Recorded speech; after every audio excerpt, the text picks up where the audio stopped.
Rain hammered the chapel windows like accusations. Elena Whitlock stood at the altar in borrowed silk, watching Adrian Hale, the Duke everyone whispered about in terror, slide a gold ring onto her trembling finger. His eyes were winter itself. No warmth, no mercy. Just the cold transaction of a man buying livestock. Her father had gambled their estate into oblivion, and this marriage was the price. She wasn't a bride. She was currency. And when Adrian leaned close during the final vows, his whisper cut deeper than any blade. Don't mistake this for affection, Miss Whitlock. You're here because I need an heir and a name to parade at court, nothing more. The guests applauded. Elena's heart shattered in silence. If you want to see how a woman with nothing defeats a man who has everything, stay until the end. Drop a like and tell me which city you're watching from. The carriage ride to Hale Manor felt like a funeral procession.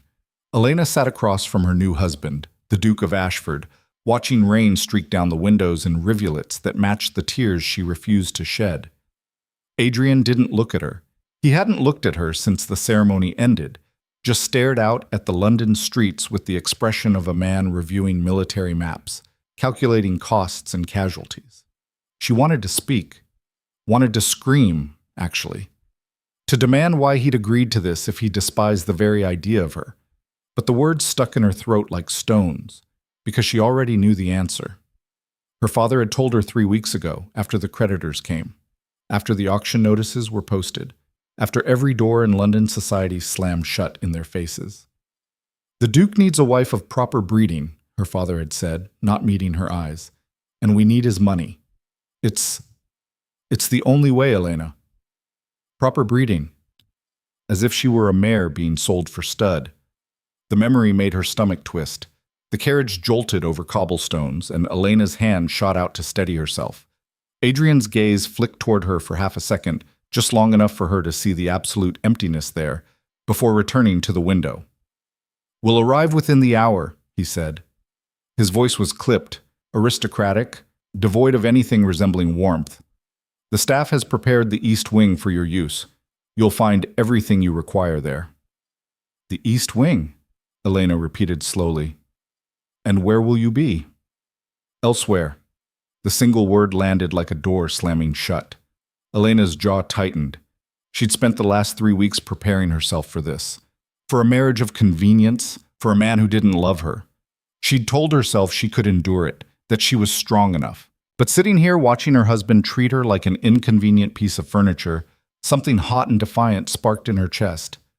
"I see," she said, keeping her voice level.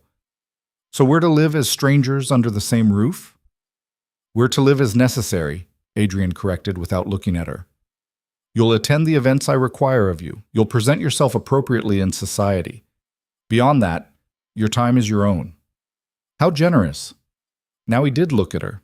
His eyes, a cold, pale gray like winter fog, fixed on her face with an intensity that made her breath catch.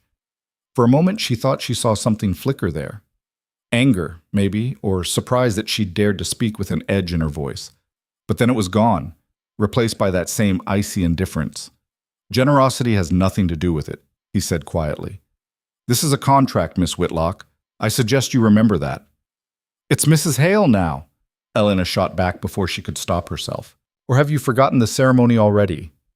Something dangerous crossed Adrian's face, a tightening around his mouth, a flash in those gray eyes that sent a warning skittering down her spine. But when he spoke, his voice was perfectly controlled. "I haven't forgotten anything," he said. "Have you?" The implicit threat hung in the air between them. "Remember what you owe me. Remember who holds the power here."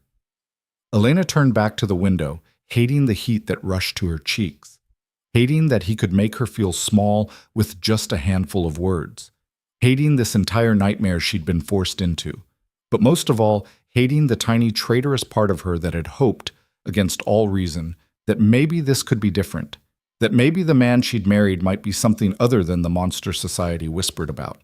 The Duke of Ashford, Adrian Hale, a war hero, they said, a man who'd commanded troops on the continent with ruthless efficiency, a man who'd returned from battle with medals and scars and a reputation for being utterly, brutally uncompromising. And now, her husband. The rain kept falling. Hale Manor rose from the countryside like something out of a Gothic nightmare. All gray stone and sharp towers, surrounded by grounds so vast Elena couldn't see where they ended. The main house sprawled across the hilltop, its windows dark and unwelcoming despite the dozens of servants who must live within. It looked exactly like what it was, a fortress, a place built to keep the world out, or to keep something locked in. The carriage pulled up to the main entrance and a line of staff materialized from the shadows. Butler, housekeeper, footmen, maids, all standing at rigid attention in the pouring rain as if this were a military inspection rather than a homecoming. Adrian descended first, ignoring the umbrella a footman rushed to offer him. Water darkened his coat within seconds, but he didn't seem to notice. He gave a curt nod to the assembled staff, then turned back to the carriage. For a moment, Elena thought he might offer his hand to help her down. He didn't. She gathered her soaked skirts and stepped out on her own, her slippers immediately sinking into mud. Rain plastered her hair to her face and turned her wedding dress, the one she'd borrowed from a cousin because they couldn't afford to buy one, into a sodden, clinging mess. Not a single servant moved to help her. They just stood there, staring, taking her measure with expressions that ranged from curious to openly pitying. So this is how it's going to be, Elena thought grimly. I'm not just unwanted by my husband, I'm unwanted by his entire household. Mrs. Pemberton will show you to your rooms, Adrian said, already turning toward the Manor's entrance. Dinner is at 8, don't be late.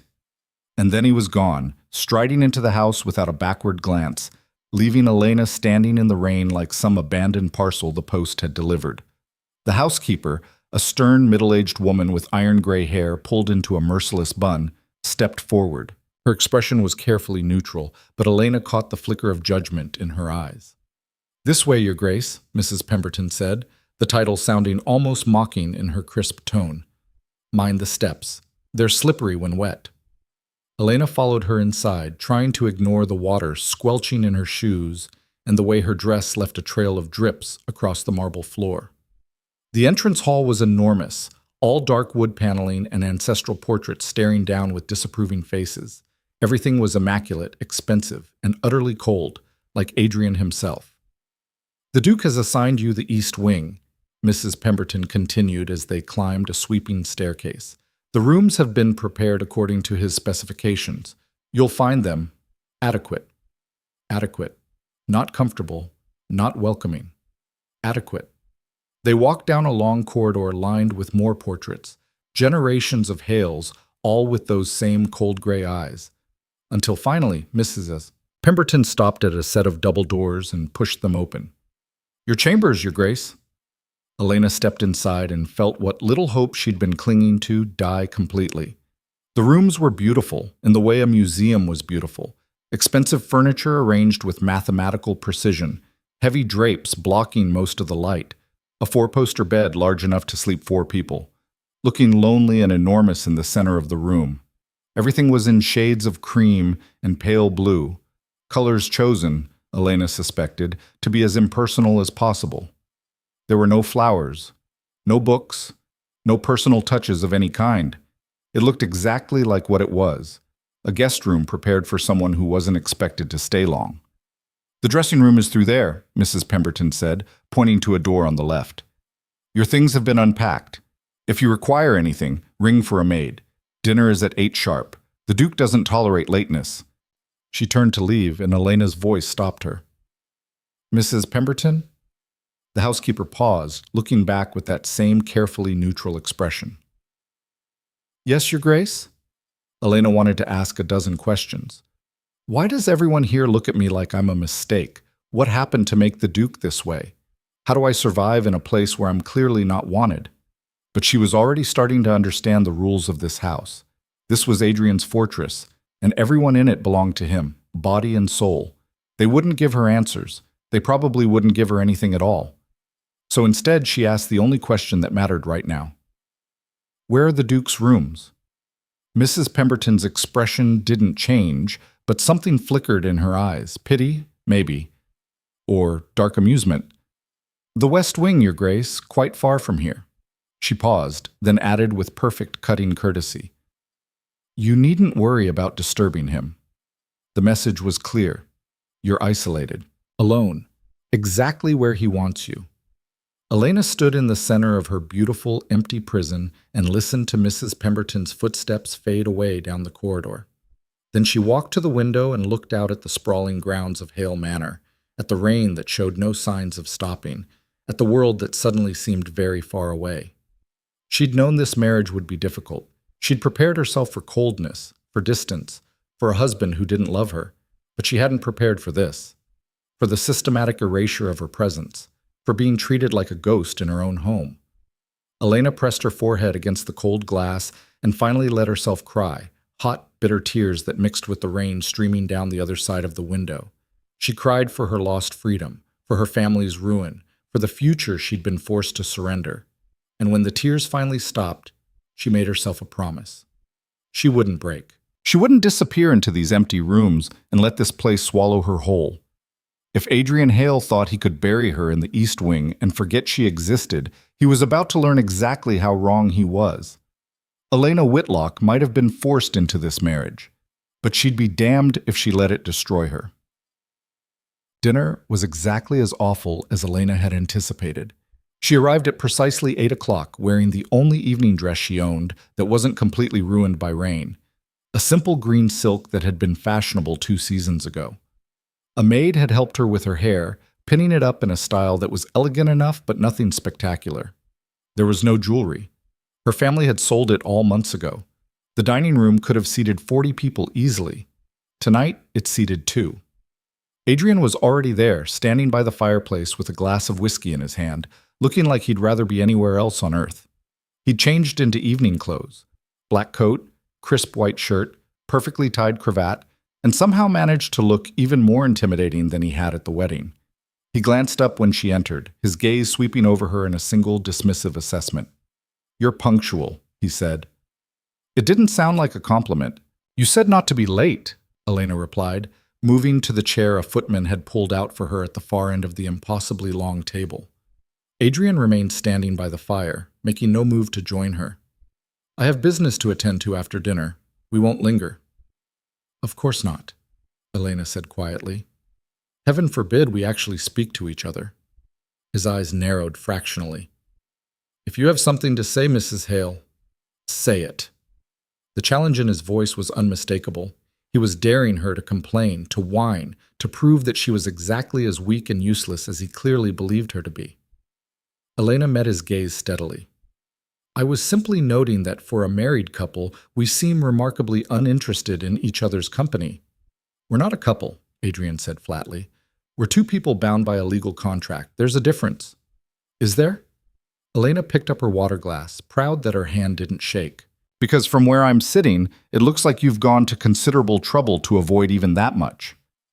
Something flickered across Adrian's face. Surprise, maybe, that she was pushing back instead of wilting under his coldness. He set down his whiskey glass with deliberate care and finally moved to the table, taking the seat at the head, as far from Elena as physically possible while still being in the same room. "What exactly do you want from me?" he asked, and there was something dangerous in his tone now. "You came into this marriage with your eyes open. Your father made the terms quite clear. I provide financial security. You provide proper breeding," Elena finished for him, the words tasting like ash in her mouth. "Yes, I'm well aware of my purpose here." "Then I'm confused about this sudden desire for what? Companionship? Affection?" Adrian's laugh was harsh and utterly humorless. "I thought we understood each other." "We don't understand each other at all," Elena said. "I don't even know you." "And you never will." The words were spoken with such absolute finality that they seemed to suck the air out of the room. Elena stared at her husband, this stranger who held her entire future in his hands, and felt something shift inside her. Not surrender, not acceptance, anger. "Why did you agree to this marriage?" she demanded, surprising herself with the force in her voice. "If you hate the idea of a wife so much, why not just stay a bachelor? You clearly have enough money and power to do whatever you want." Adrian's expression went completely blank, that same mask of cold indifference he wore like armor. But Elena was watching closely now, and she saw the tiniest tension in his jaw, the way his fingers tightened almost imperceptibly on his wine glass. She'd struck a nerve. "My reasons are none of your concern," he said. "They're entirely my concern," Elena shot back. "I'm the one who has to live with them." "You're the one who gets to live at all," Adrian said quietly, and there was something lethal in his voice now. "Your father was 3 weeks away from debtor's prison. Your mother was about to lose the only home she's ever known. Your younger sister would have been thrown on the mercy of distant relatives who don't want her. I solved all of those problems. So forgive me if I don't feel compelled to also provide you with emotional fulfillment." The words hit like physical blows, not because they were cruel, though they were, but because they were true.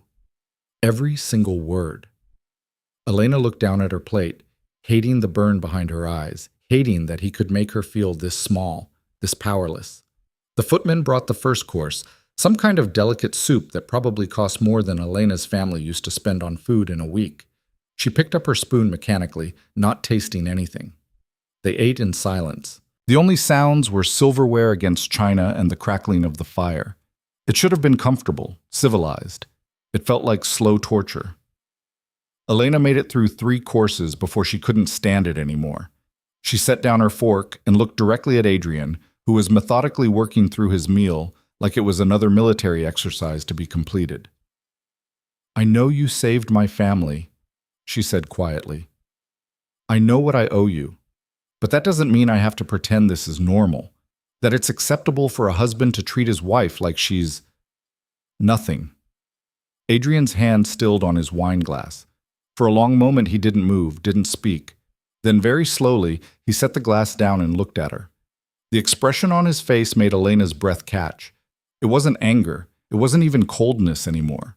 It was exhaustion, a bone-deep weariness that made him look years older. "You want to know why I agreed to this marriage?" he said, his voice low and rough. "Because my mother has been demanding an heir for the past 5 years, because the family name requires continuation, because it's expected, and I'm tired of fighting expectations." He leaned back in his chair, studying her with those winter-gray eyes. "And because your father offered you at a price I found acceptable." "A price?" Elena repeated numbly. "Everyone has one," Adrian said. "Your family needed money. I needed a wife of appropriate lineage who wouldn't expect more than I'm capable of giving. It was a fair transaction." "Except I'm not a transaction," Elena said, her voice shaking now. "I'm a person." "Then be a person somewhere I don't have to deal with it," Adrian said, and there was no malice in his tone, which somehow made it worse. He wasn't trying to hurt her. He simply didn't care enough to try. He stood abruptly, dropping his napkin on the table. "I have work to do. Feel free to finish your meal, or don't. It makes no difference to me." And then he was gone, leaving Elena alone in the cavernous dining room with the silent footman and the remains of a meal she could no longer stomach. She sat there for a long time after he left, staring at the empty chair at the head of the table, trying to make sense of the man she'd married. A war hero who acted like he was still at war. A duke who treated his own home like enemy territory. A husband who looked at her and saw nothing but an unwanted obligation. Finally, Elena pushed back from the table and stood. The footmen snapped to attention, but she waved them off and walked out on her own, her footsteps echoing through the vast, empty halls of Hale Manor. When she reached the east wing, she found her bedroom exactly as she'd left it, pristine, impersonal, waiting. The maid had turned down the bed and laid out a nightgown. There was a fire burning in the grate, making the room warm enough but doing nothing to chase away the chill that had settled deep in Elena's bones. She walked to the window again and looked out at the darkness. No stars tonight, just thick clouds and the continuing rain. Somewhere in this enormous house, Adrian was working, or drinking, or doing whatever it was he did to avoid thinking about the wife he'd bought and buried in the East Wing. And Elena stood alone in her gilded cage, making plans. Because here was the truth Adrian didn't understand yet. Elena Whitlock, now Elena Hale, had spent her entire life being underestimated, being dismissed as just another pretty face, another pawn in society's games. She'd learned to smile through it, to bend when necessary, to survive. But survival didn't mean surrender. If Adrian wanted a wife in name only, fine, she'd play that role. She'd attend his events and smile for his guests and present the perfect image of the Duchess of Ashford. But she wouldn't disappear. She wouldn't let this place erase her. And someday, somehow, she'd find a way to crack through that armor her husband wore like a second skin. Not because she loved him or even liked him, but because no one deserved to live the way he was living. Isolated, empty, treating every human connection like a threat. Elena didn't know how she'd do it yet. Didn't know if it was even possible. But she had time. And she had something Adrian clearly didn't. The ability to feel, to hope, to believe that things could be different. She'd start there. The first month of marriage passed like a slow-motion nightmare. Elena fell into a routine by necessity. She woke early, took breakfast alone in her rooms, then spent her mornings reading in the library or walking the grounds when the weather permitted. The staff remained professionally distant, polite enough, but clearly taking their cues from Adrian's complete indifference to her existence. She saw her husband at dinner. Only at dinner. And even then, he barely spoke unless absolutely necessary. "We have an engagement at Lord Pemberton's estate on Friday," he'd announced, cutting into his roast beef with surgical precision. "Be ready to leave at noon." "Of course," Elena would reply. And that would be it. The entire extent of their daily interaction. The engagements themselves were worse. Adrian would introduce her to London's elite with the enthusiasm of a man cataloging his property. "My wife, Elena. Never my Duchess. Never with any warmth or pride. Just the bare minimum acknowledgement required by social convention." And Elena would stand beside him in borrowed gowns. She'd discovered that Adrian had arranged for a modest wardrobe to be created for her, all in safe, understated styles, and smile until her face ached while women whispered behind their fans. "Poor thing. He doesn't even look at her. I heard the family was destitute, absolutely desperate." Well, she certainly got what she paid for, didn't she? A title and a fortune? Shame about the husband. The laughter that followed hurt more than the words themselves. But Elena kept smiling, kept playing her part. Because what else could she do? The nights were the hardest, lying alone in her enormous bed, listening to the house settle around her, knowing that somewhere in the West Wing Adrian was doing the same. Two people living parallel lives under one roof, never touching, never connecting. It was lonelier than Elena had ever imagined possible. And then, 5 weeks into her marriage, everything changed. The letter arrived during breakfast. Elena was in the morning room, working her way through toast and tea while trying to focus on a novel she'd borrowed from the library, when Mrs. Pemberton appeared with a silver tray. "A letter for you, Your Grace," the housekeeper said, her tone suggesting that this was highly irregular. "From your mother." Elena set down her book immediately and reached for the envelope, her heart jumping. She hadn't heard from her family since the wedding, hadn't known if they even wanted to hear from her, given how she'd been bartered away to save them. But her mother's handwriting on the envelope made her throat tight. She broke the seal quickly, unfolding the thin paper with hands that trembled slightly. "My dearest Elena, I pray this letter finds you well. Your father and I have been remiss in not writing sooner, but we wanted to give you time to settle into your new life before intruding upon it. I won't burden you with false sentiments. We both know the circumstances of your marriage. We both know what it cost you, and I will carry the guilt of that to my grave. But I write now not to apologize. Words could never be sufficient, but to warn you. There are rumors circulating in London, ugly rumors about the Duke, about things that happened during the war. I don't know the full truth of it, but people are talking. They say he's responsible for the death of his own men, that he gave orders that led them into slaughter. I don't tell you this to frighten you, darling, but because I worry. The Duke has always been known as a hard man, but if these rumors are true, please be careful. Please know that despite everything, you are still our daughter, and you can come home if you need to." All my love, Mother Elena read the letter 3 times, her breakfast forgotten. Rumors about Adrian, about his time in the war, about dead men. She thought about the way he held himself, always rigid, always controlled, like a man constantly on guard. The way he avoided connection of any kind. The exhaustion in his eyes when he'd told her he was tired of fighting expectations. What if it wasn't just coldness? What if it was guilt? Elena folded the letter carefully and tucked it into her pocket, her mind racing. She knew almost nothing about her husband's past. Knew he'd served in the military, that he'd come home with honors and medals and a reputation for ruthless efficiency. But what if there was something else? Something darker? She needed to know. Not because she cared about Adrian, she barely knew him, but because she lived in his house, bore his name, was tied to him in the eyes of society and law. If there was truth to these rumors, it would affect her too. Elena stood abruptly, her decision made. She was going to find out exactly who Adrian Hale really was. The library at Hale Manor was enormous. 2 stories of floor-to-ceiling shelves stuffed with everything from ancient philosophy to modern novels. Elena had been spending most of her mornings there, but she'd avoided one particular section, the locked cabinet in the corner where Adrian kept his military records and personal papers. She'd noticed it weeks ago, had seen him go in there late at night sometimes, heard the clink of a whiskey bottle, seen the light under the door burning until dawn.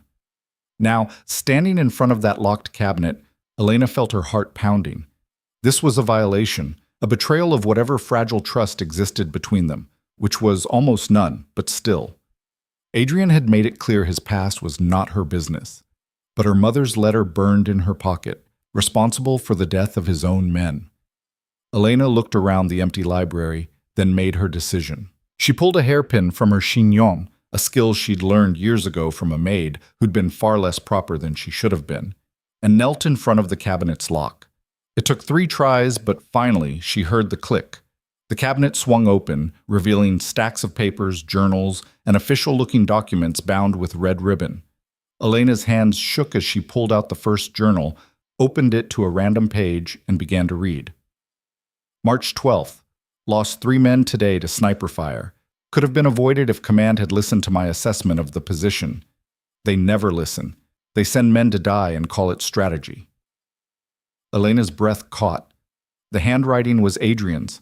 She recognized it from the few notes he'd left for her about social engagements. But the voice was different, raw, angry, haunted. She kept reading. Page after page of battle reports, casualty lists, entries that grew darker and more bitter as the months progressed. August 3rd. Captain Morrison questioned my orders today. Said I was being too cautious, too careful with the men's lives. Maybe he's right. Maybe I should be more like the others. Throw bodies at the problem until it's solved. That's what they want, isn't it? Heroes who don't count the cost. October 17th. I gave the order. I knew it was risky. I knew we might lose men. But we were running out of options, and command was breathing down my neck, demanding results. So I sent them in. We lost 12. 12 good men because I made the wrong call. Morrison says it's war. That casualties are inevitable, that I can't save everyone. But I see their faces. Every single one. And I know it was my fault. Elena's hands were shaking so hard now that the journal almost slipped from her fingers. She set it down carefully and reached for another, this one dated later. November 30th. The inquiry cleared me. Said I followed protocol, made reasonable decisions under pressure. But that doesn't change anything. 12 men are dead because I was too slow, too hesitant, too afraid of making the wrong choice. And then when I finally did act, I sent them straight into hell. I'm done. When this war ends, I'm walking away from everything. No more commands, no more decisions that cost lives, no more pretending I'm fit to lead anyone. I don't deserve to be followed. I don't deserve to be trusted. I certainly don't deserve to be called a hero. Elena sat back on her heels, the journal clutched to her chest, her mind reeling. This was why. This was the reason behind all of it. The coldness, the distance, the absolute refusal to let anyone close. Adrian wasn't cruel or heartless. He was broken. And he decided that the best way to protect people from his failures was to simply not let anyone in, to build walls so high and thick that nothing and no one could reach him, including her.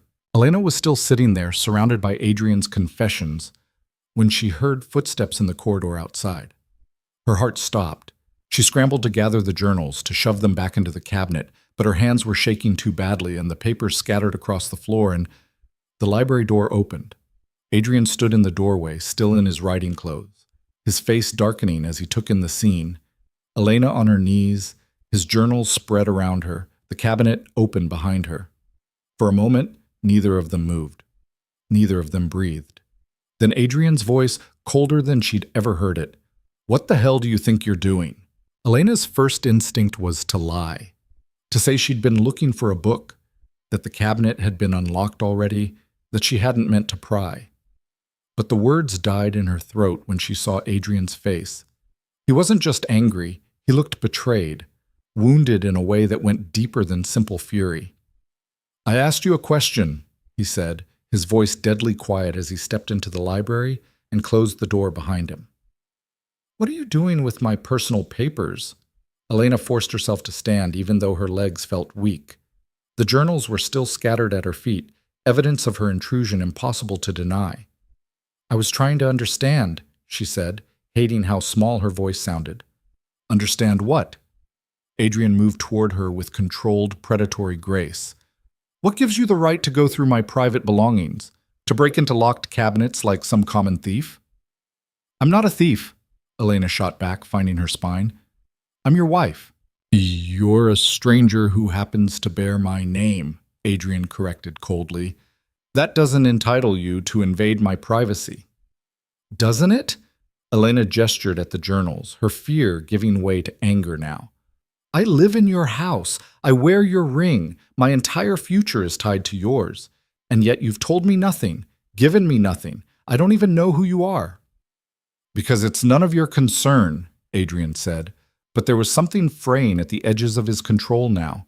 His hands were clenched at his sides, and Elena could see a muscle jumping in his jaw. "It is my concern," she insisted. "There are rumors, Adrian. People in London are talking. They say, I don't give a damn what they say." His voice cracked like a whip. "And neither should you. They say you killed your own men." The words hung in the air between them like a physical thing. Adrian went absolutely still, his face draining of color. For a moment, Elena thought he might actually strike her. But then something worse happened. He laughed. It was a horrible sound, bitter and broken and completely devoid of humor. "So that's what this is about," he said quietly. "The society gossips have been whispering, and you decided to do some investigating, to find out if you've married a murderer." "That's not— Did you find what you were looking for?" Adrian interrupted, gesturing at the journals scattered across the floor. "Did my confession satisfy your curiosity? Now you know.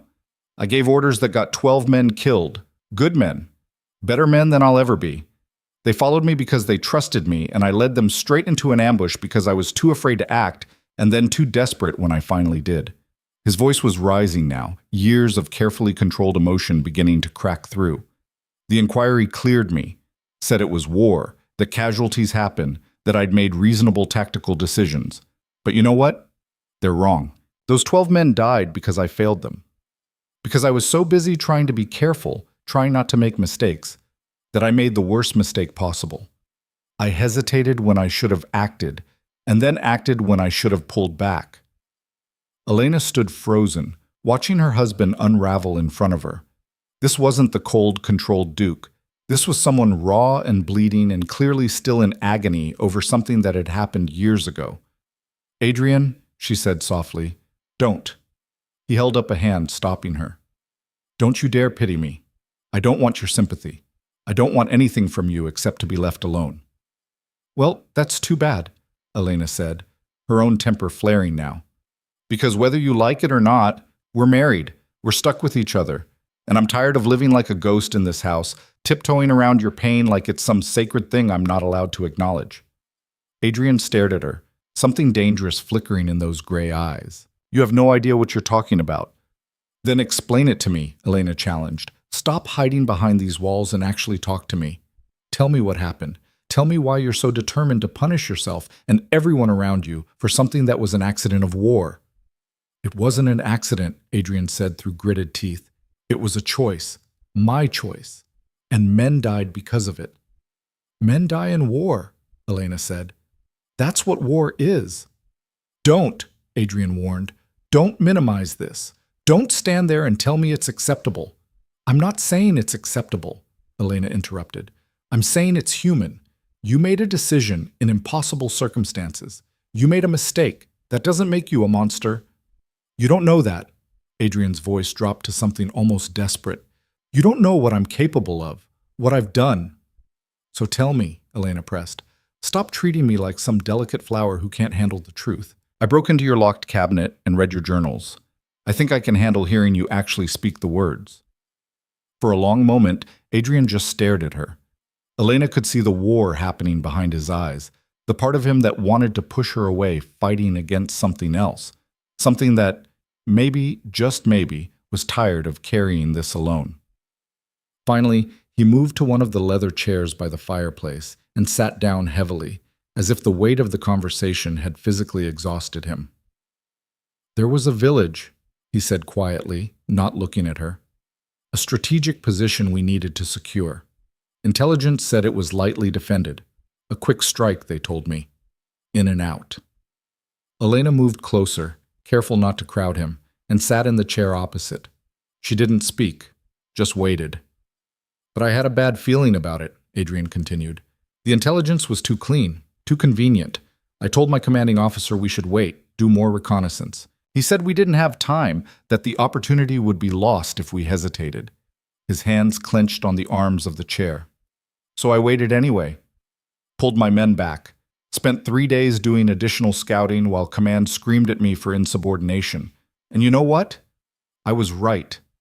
The village was a trap. Heavily fortified. If we'd gone in when they wanted us to, we would have lost dozens of men." "That sounds like good leadership," Elena said carefully. Adrian's laugh was harsh. "You'd think so, wouldn't you? But by the time I finally had enough intelligence to make a proper plan, command was threatening me with court-martial. They needed that position secured, needed it now. So I had 2 choices: keep waiting and face charges for refusing direct orders, or send my men in with the best plan I could devise in the time I had left." Elena's stomach tightened. She could already see where this was going. "I chose to act," Adrian said. "Came up with what I thought was a solid tactical approach. Accounted for the fortifications we'd discovered. Planned for contingencies. It should have worked." He was quiet for so long that Elena almost prompted him, but then he spoke again, his voice hollow. "We didn't know about the secondary position. Hidden artillery on the ridge overlooking the village. By the time we spotted it, half my men were already in the kill zone. I could have pulled everyone back, should have, but if I did, we'd lose the element of surprise, and command would have my head for another failed attempt." His eyes finally met hers, and the pain in them took her breath away. "So I split the difference. Pulled back half the unit and sent the other half to try to take out the artillery position before they could do too much damage. It was a calculated risk, a compromise between caution and action." "And the 12 men?" Elena asked softly. "Were the ones I sent after the artillery," Adrian said. "They made it, took out the guns, saved the rest of the unit from being slaughtered, but they were exposed on that ridge with no cover and enemy reinforcements incoming. By the time we could get to them," he stopped, his jaw working. "By the time we got there, it was too late." Elena felt tears burning behind her eyes, but she blinked them back. Adrian didn't need her crying. He needed her listening. "The inquiry cleared you because you made a tactical decision that ultimately succeeded," she said. "You saved the majority of your men." "I sacrificed 12 of them," Adrian corrected. 12 men who trusted me, who followed my orders into a position I knew was dangerous because I was too much of a coward to fully commit to either caution or action. If I just made a decision, any decision, and stuck with it, you would have either lost more men or faced court-martial and lost your command entirely," Elena finished. "You were in an impossible position, Adrian. There was no right answer." "There's always a right answer," he said stubbornly. "I just didn't find it." Elena leaned forward, meeting his eyes directly. "Or maybe the right answer doesn't exist in war. Maybe sometimes there are just bad options and worse options, and you have to pick one and live with the consequences." "That's a convenient philosophy for someone who's never had to make those choices," Adrian said, but there was less bite in it now. "You're right," Elena agreed. "I haven't, but I do know what it's like to blame yourself for things beyond your control. To lie awake at night thinking about all the ways you could have done things differently, could have been better, could have saved the people you love." Adrian's eyes sharpened on her. "What are you talking about?" Elena hadn't meant to say that, hadn't meant to open up her own wounds when they were supposed to be discussing his. But now the words were out, and Adrian was looking at her with something other than cold indifference for the first time since their wedding night. So she told him. "My father's gambling didn't start suddenly," she said quietly. "It had been getting worse for years. I knew. I saw the signs, the creditors coming to the door, the household staff being let go one by one. My mother's jewelry disappearing piece by piece, and I did nothing." "What could you have done?" Adrian asked. "You were, what, 18, 19? 20 when it started getting really bad," Elena said. "Old enough to speak up, to confront him, to tell someone who might have been able to help. But I was afraid. Afraid of making things worse. Afraid of the scandal, so I kept quiet and watched our family circle the drain until there was nothing left but debt and shame and this." She gestured between them. "A marriage neither of us wanted." "That's not the same thing," Adrian said, but he was still watching her with that intent focus. "Isn't it?" Elena challenged. "You're punishing yourself for making hard choices in impossible circumstances. I'm doing the same thing. The only difference is your choices got men killed and mine got me married to a man who hates me." "I don't hate you," Adrian said, and for the first time he sounded uncertain. "You certainly don't like me," Elena pointed out. "You've made that abundantly clear." Adrian was quiet for a long moment. Then, "It's not personal." "It feels personal when you can't even stand to eat dinner with me without looking like you'd rather be anywhere else." "That's not about you," Adrian said, frustration creeping into his voice. "It's about—" He stopped, seeming to search for words. "I'm not good at this. At being around people. At letting anyone close. After what happened, I decided it was safer for everyone if I just didn't." "Didn't what?" "Didn't feel, didn't connect, didn't live." Elena shook her head. "That's not safety, Adrian. That's a different kind of death." "Maybe," he said quietly, "but at least no one else gets hurt." "Except you," Elena pointed out. "You're hurting yourself. Every day. Living in this self-imposed isolation, treating everyone around you like they're enemy combatants you need to keep at a distance. It's better than the alternative." "Is it?" Elena leaned back, studying him. This broken, brilliant man who'd somehow convinced himself that the answer to his guilt was to stop living entirely. "Because from where I'm sitting, you're still at war. You just brought the battlefield home with you." Adrian flinched at that, and Elena knew she'd hit something true. They sat in silence for a while, the only sound the crackling of the fire. Elena's mind was racing, trying to process everything she'd learned. The journals, the confession. This glimpse of the real Adrian beneath all that ice. Finally, Adrian spoke. "You shouldn't have gone through my things," he said, but there was less anger in it now, more resignation.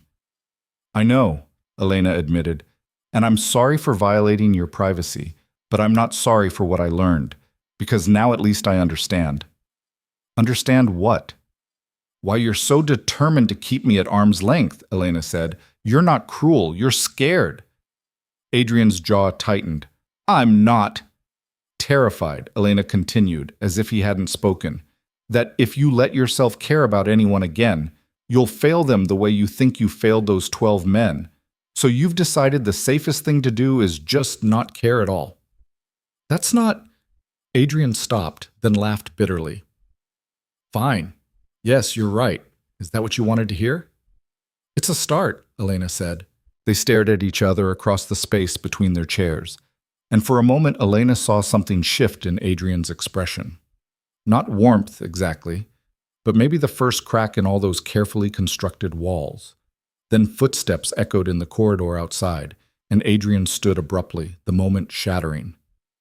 "I have business to attend to," he said, his voice once again carefully neutral. "Please return my journals to the cabinet and lock it when you're finished." He was halfway to the door when Elena's voice stopped him. "Adrian?" He paused, but didn't turn around. "Thank you," Elena said quietly, "for telling me." His shoulders tensed. Then, without another word, he walked out and closed the door behind him. Elena sat alone in the library, surrounded by Adrian's scattered journals, feeling like she'd just fought a battle. She wasn't sure if she'd won or lost. Wasn't even sure what victory would look like in this strange war they were engaged in. But something had changed. Some small crack had appeared in the fortress Adrian had built around himself, and Elena intended to find a way through it. She gathered the journals carefully, returning them to the cabinet just as Adrian had asked. As she locked it, she noticed her hands had stopped shaking. She felt oddly calm, resolved. For the first time since her wedding day, she had a purpose beyond simple survival. She was going to save her husband from himself, whether he wanted her to or not. The next 2 weeks were strange. Adrian didn't avoid her exactly, but he didn't seek her out either. They still had their silent dinners, still attended the occasional social engagement together. But there was a subtle shift in the way he looked at her now. Less like she was furniture, more like she was a person he wasn't quite sure what to do with. Elena took it as progress. She also started asking questions. Nothing confrontational, just small inquiries during dinner. What did you do today? There's a debate in Parliament about veteran pensions. I'm trying to push through reforms. Another night. Do you enjoy running the estate? It's necessary. Enjoyment doesn't factor into it. Small cracks. Tiny glimpses of the man beneath the armor. And then the letter arrived. Elena was in the morning room when Mrs. Pemberton brought it in, her expression more pinched than usual. A letter for the Duke, Your Grace, from a Captain Morrison. Elena's blood went cold. Morrison. The name from the journals, the officer who'd served with Adrian during the war. I'll make sure he gets it, she said, reaching for the letter. Mrs. Pemberton hesitated. It was marked urgent, Your Grace. Perhaps I should take it to him directly. I'll handle it, Elena said firmly. The housekeeper's lips thinned, but she handed over the letter and left. Elena stared at the envelope, her heart pounding. She knew she shouldn't, knew that opening Adrian's mail would be another violation of his privacy, worse than the journals because this was current active correspondence. But something about Mrs. Pemberton's expression had set off alarm bells. And the name Morrison. Elena broke the seal. The letter was short, brutal. Hail, thought you'd want to know I'm in London. Been talking to some of our old friends from the regiment. Seems there's quite a bit of interest in revisiting what happened at Blackridge Village. Some questions that were never properly answered. I'll be at White's tomorrow evening. We should talk. Privately. Unless you'd rather I start talking publicly. M. Elena read it 3 times, her hands shaking worse than they had when she'd been caught with the journals. This was a threat. Thinly veiled, but unmistakable. Morrison was threatening to expose something about Blackridge, the village where the 12 men had died, unless Adrian met with him, which meant either Morrison had information that could damage Adrian's reputation further, or he was simply exploiting Adrian's guilt for some purpose of his own. Either way, it was dangerous. Elena looked at the clock. It was nearly time for dinner. Adrian would be expecting this letter. If she didn't give it to him now, he'd know she'd intercepted it. But if she did give it to him, he'd face Morrison alone. Would probably let himself be blackmailed or manipulated because he believed he deserved it. Elena made a decision that would either be the bravest or stupidest thing she'd ever done. She folded the letter, tucked it into her bodice, and went to dinner. Adrian was already in the dining room when she arrived, standing by the fire with his usual glass of whiskey. He glanced up when she entered, and Elena was struck again by how exhausted he looked, like a man who hadn't slept properly in years. "You're late," he said, but there was no real censure in it. "My apologies," Elena said, taking her seat. "I was detained." Dinner proceeded normally. The food was exquisite as always. The conversation was minimal, but Elena could barely taste anything, her mind racing with the letter burning against her skin and the plan forming in her head. Finally, as the dessert course was being cleared, she spoke. "I need to ask you something." Adrian looked up, surprised. They didn't usually talk beyond the bare necessities. "Yes?" "Captain Morrison," Elena said, watching his face carefully. "Who is he to you?" Adrian's expression shuddered immediately. "Where did you hear that name?" "Your journals," Elena lied smoothly. "You mentioned him several times." It wasn't really a lie. Morrison's name had appeared in the journals, just not in the context of current threats. Adrian set down his wine glass with deliberate care. "He was my second in command during the war. And now?" "Now he's no concern of yours," Adrian said flatly. I see, Elena said, keeping her voice light. It's just that I heard some of the ladies talking at Lady Pemberton's tea last week. Apparently he's in London, making the rounds at the clubs, talking about his time in the service. It was a complete fabrication, but Adrian didn't need to know that. His jaw tightened. What exactly is he saying? I don't know the details, Elena said, which was technically true, but the tone suggested it wasn't entirely complimentary. Adrian stood abruptly, his chair scraping against the floor. If you'll excuse me, I have work to do. Adrian, wait! But he was already gone, leaving Elena alone in the dining room with the servants and her racing heart. She'd planted the seed. Now she needed to act fast. The next evening, Elena dressed carefully in one of her better gowns, a deep blue silk that actually fit properly, and waited until she heard Adrian leave. He told the staff he was going to his club, which meant White's, which meant he was meeting Morrison, exactly as she'd anticipated. What he didn't know was that Elena was going too. She waited 20 minutes, then called for a carriage. The driver looked uncertain when she gave him the address. Ladies didn't go to White's, not ever. But he was too well trained to question the Duchess of Ashford. The ride across London gave Elena time to question her own sanity. What was she doing? Women weren't allowed in gentlemen's clubs. She'd be thrown out the moment she tried to enter. And even if she somehow managed to get inside, what then? Confront Morrison herself? Defend Adrian's honor like some character from a romantic novel? It was madness. But the alternative, letting Adrian face this alone, letting him be manipulated or blackmailed because he believed he deserved punishment, that was unacceptable. So Elena squared her shoulders and committed to her madness. When the carriage pulled up in front of White's, she could see the doorman's expression of shock even from inside the vehicle. She stepped out before she could lose her nerve, lifting her chin and walking toward the entrance like she had every right to be there. "Madam," the doorman said, stepping into her path, "I'm afraid ladies are not permitted." "I'm the Duchess of Ashford," Elena said coldly, channeling every ounce of aristocratic authority she'd observed in London's elite over the past weeks. "And I'm here to speak with my husband. You may either announce me or explain to the Duke why you physically prevented his wife from entering." The doorman's face went through several complicated expressions. Finally, he stepped aside. "The Duke is in the private card room, Your Grace. Second floor." Elena swept past him before he could change his mind, her heart hammering so hard she thought it might burst out of her chest. The interior of White's was all dark wood and leather, thick with cigar smoke and the low rumble of male conversation. Heads turned as she passed. Voices fell silent. Someone actually dropped their glass. Elena kept walking, following the doorman's directions to a staircase at the back of the building. Up the stairs, down a corridor, toward a door at the end where she could hear voices. One of them was Adrian's, the other must be Morrison's. Elena pressed her ear to the door. "Don't know what you think you're accomplishing," Adrian was saying, his voice tight with controlled anger. "The inquiry cleared me. There's nothing more to say." "The inquiry was a whitewash, and you know it." Morrison's voice was rougher, with an edge that made Elena's skin crawl. "They wanted a hero, needed one, so they gave you a medal and called it justice. But we both know the truth, don't we, Hale?" "I've never denied what happened." "You've never faced real consequences either," Morrison interrupted.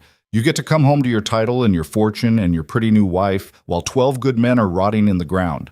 Where's the justice in that?" There was a pause. Then Adrian's voice, quieter now. "What do you want, Morrison?"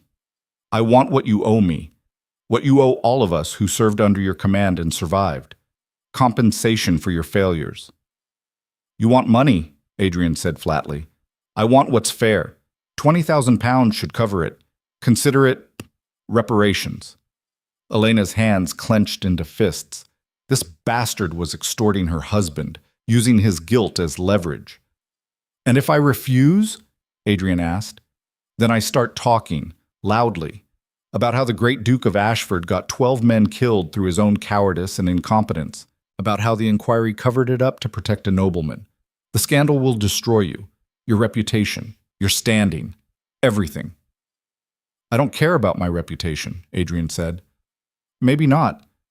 But what about your new Duchess? How will she feel when all of London knows she married a killer, When every door closes to her because her husband's name is synonymous with disgrace? The silence that followed made Elena's blood boil. Morrison was threatening her now, using her as leverage against Adrian, betting that even if Adrian didn't care about his own reputation, he'd care about protecting his wife from social ruin, which showed exactly how little Morrison actually knew about their marriage. Or maybe it showed something else. Maybe it showed that Adrian did care, more than he wanted to admit, even to himself. Either way, Elena had heard enough. She pushed open the door. Both men's heads snapped toward her. Adrian's face went white. "Elena, what the hell?" 20,000 pounds, Elena said calmly, walking into the room like she owned it. "That's quite a sum, Captain Morrison." Morrison stood slowly, his expression shifting from surprise to calculation. He was a hard-looking man, probably in his 40s, with the weathered face of someone who'd seen too much combat. His eyes raked over Elena in a way that made her skin crawl. "The Duchess herself," he said with mock courtesy. "I'm honored."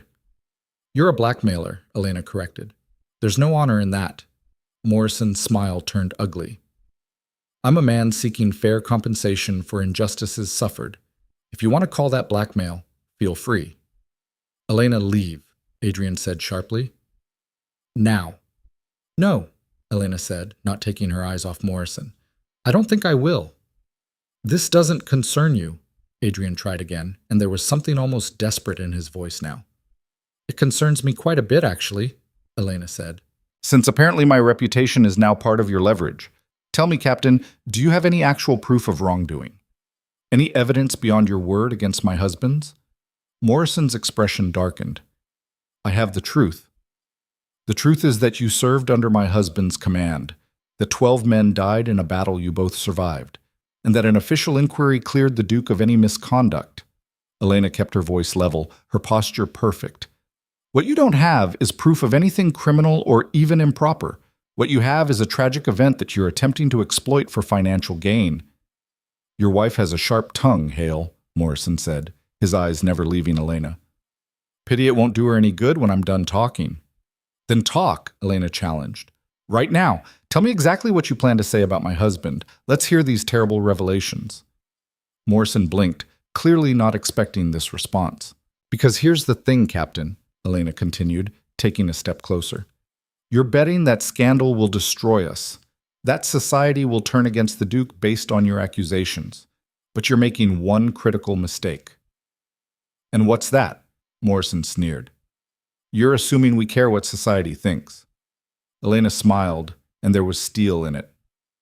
"My husband has already been through hell. He's been carrying guilt and grief for years over those 12 men. Do you really think your threats can hurt him worse than he's already hurt himself?"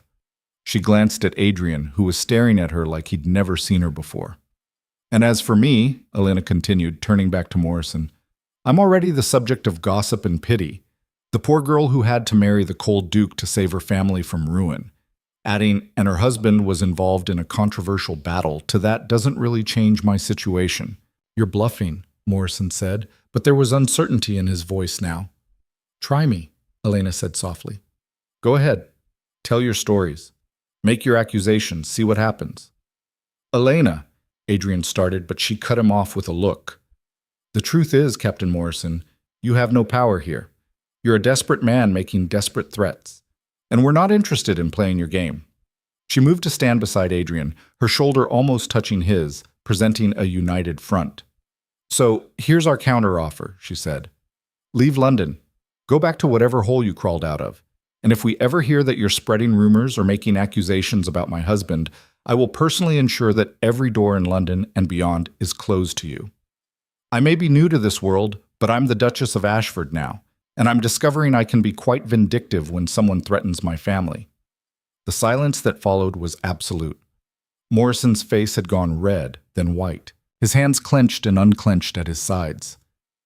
"You'll regret this," he said finally. "I doubt it," Elena replied calmly. Morrison looked at Adrian, who still hadn't spoken. "You're going to let your wife fight your battles now, Hale?" And then Adrian did something that surprised everyone, including himself. He laughed. It was a real laugh this time. Not bitter or broken, but genuinely amused. "Apparently I am," he said, and there was something almost like pride in his voice. My wife makes an excellent point, Morrison. You have nothing, no evidence, no leverage, just old bitterness and new greed. He moved closer to Elena, and for the first time since their wedding, he took her hand. His fingers were warm, strong, and they didn't let go. So I'll echo the Duchess's suggestion, Adrian continued. Leave, now, before this gets even more embarrassing for you. Morrison stared at them both for a long moment. Then he grabbed his coat from the back of a chair and stormed toward the door. He paused in the doorway, looking back. This isn't over, he said. Yes, Elena said quietly. It is. Morrison left, his footsteps echoing down the corridor, and Elena and Adrian stood alone in the card room at White's, still holding hands, both of them shaking slightly from the adrenaline. What the hell? Adrian said finally, his voice rough. Did you think you were doing? Elena turned to face him, her chin lifting defiantly. Saving my husband from his own guilt, she said. Someone had to. Adrian stared at her, and then, to her complete shock, he pulled her into his arms and held her tight. Elena froze in Adrian's arms, her mind struggling to process what was happening. Her husband, the man who'd barely touched her since their wedding, who'd made it abundantly clear that physical affection was not part of their arrangement, was holding her like she was something precious he was afraid of breaking. His heart was hammering against her cheek. She could feel it through the layers of his coat and waistcoat, fast and hard and utterly human. Adrian, she whispered. He pulled back abruptly, his hands dropping from her shoulders like she'd burned him. His face was flushed, his breathing uneven, and there was something wild in his eyes that she'd never seen before. That was...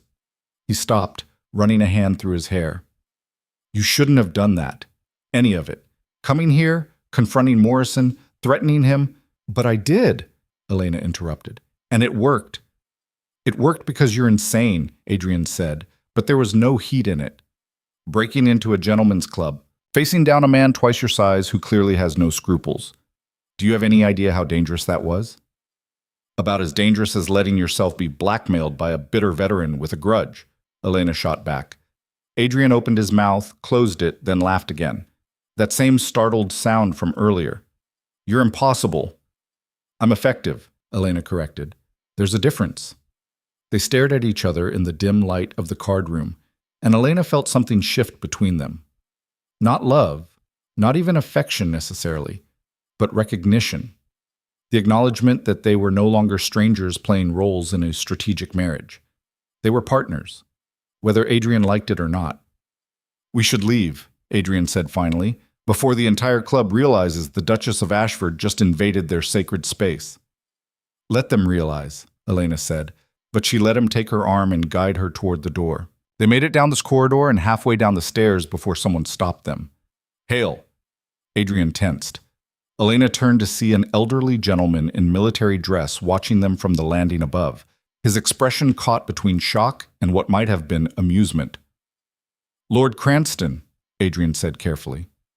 That was quite a performance, Cranston said, descending the stairs with surprising agility for a man who had to be pushing 70.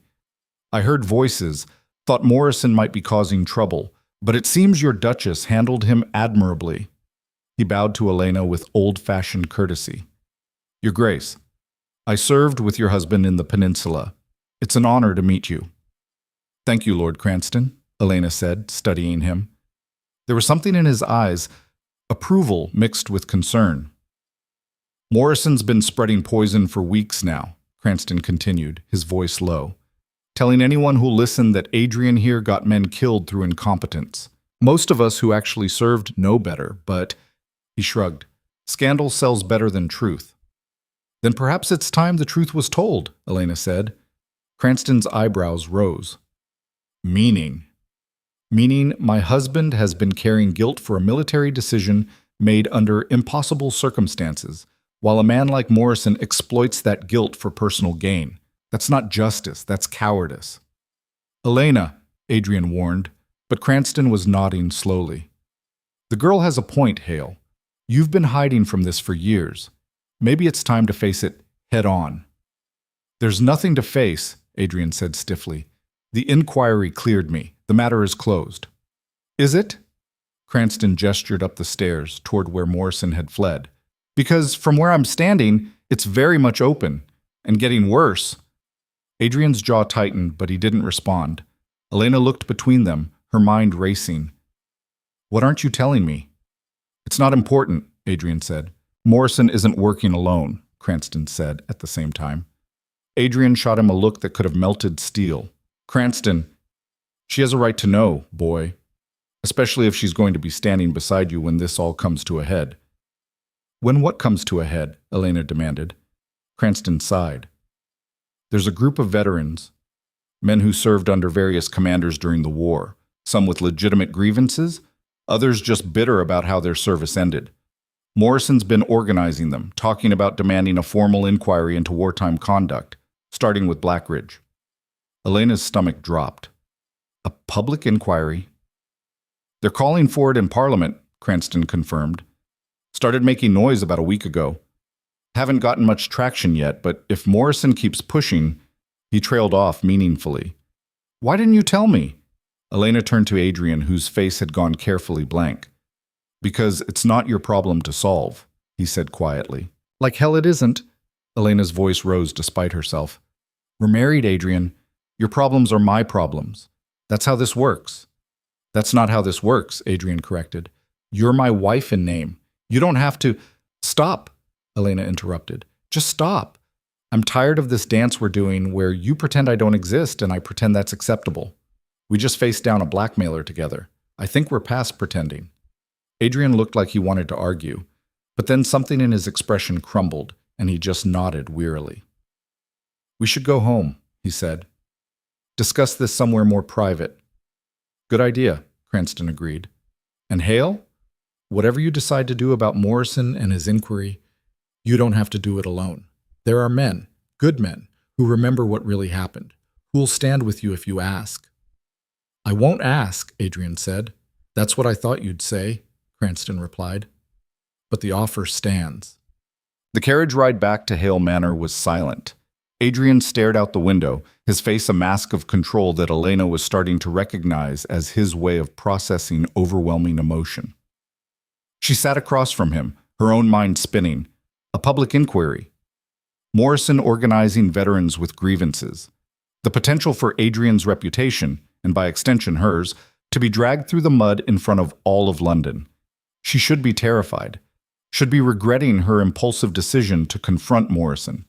Instead, she felt strangely energized, like she'd finally found something worth fighting for. Tell me everything, she said finally.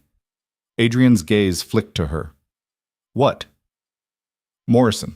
The inquiry. All of it. No more half-truths or evasions. If we're going to deal with this, I need to know exactly what we're facing. Elena. Everything, Adrian. He studied her for a long moment. Then slowly, he began to talk. Morrison wasn't just my second in command, he said. He was a friend, or I thought he was. We served together for 3 years, trusted each other with our lives. After Blackridge, he paused. After Blackridge, everything changed. Because of the 12 men? Elena asked. Because I blame myself and Morrison blamed me, too. Adrian's voice was flat, emotionless. He said I'd been too cautious, too afraid to commit to a decision. Said real leaders don't hesitate, don't second guess, they act. And you believed him? I believed the evidence, Adrian said. 12 men were dead because of choices I made. Morrison was just stating the obvious. Except it wasn't obvious to the inquiry board, Elena pointed out. They cleared you.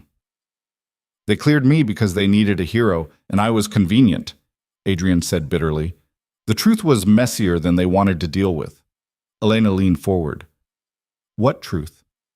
Adrian was quiet for so long she thought he might not answer. Then, Morrison was the one who pushed me to act, kept telling me that waiting was cowardice, that we were losing our tactical advantage.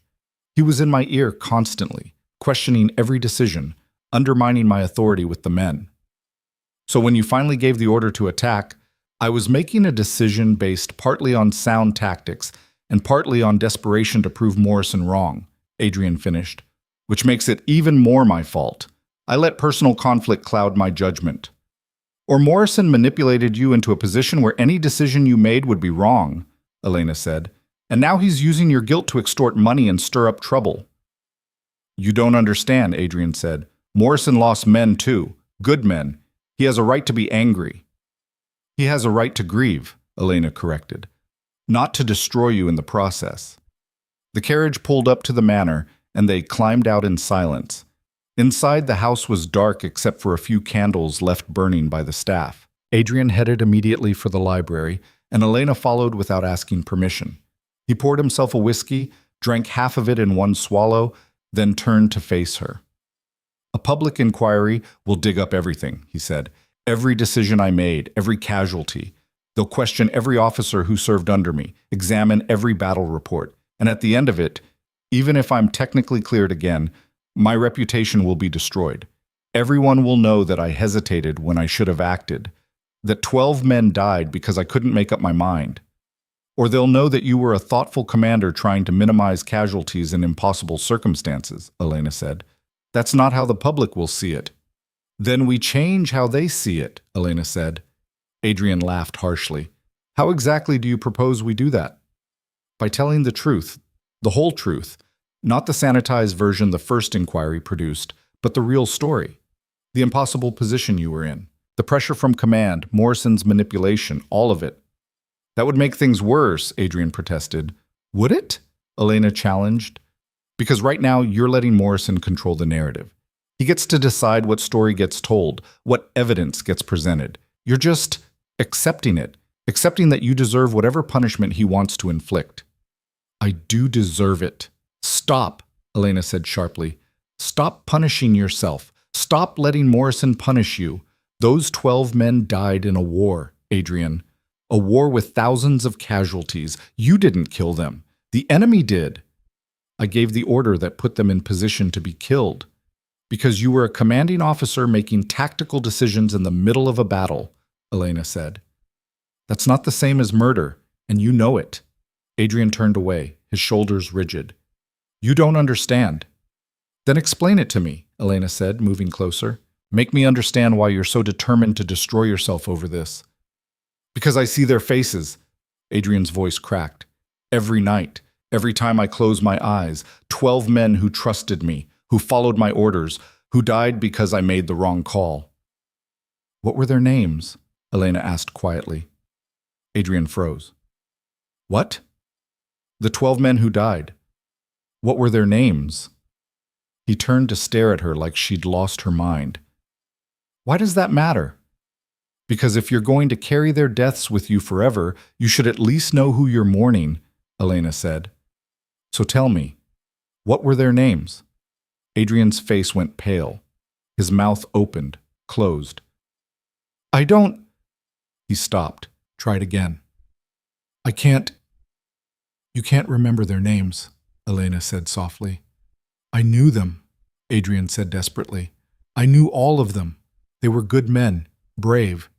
They didn't deserve... But you can't remember their names, Elena repeated.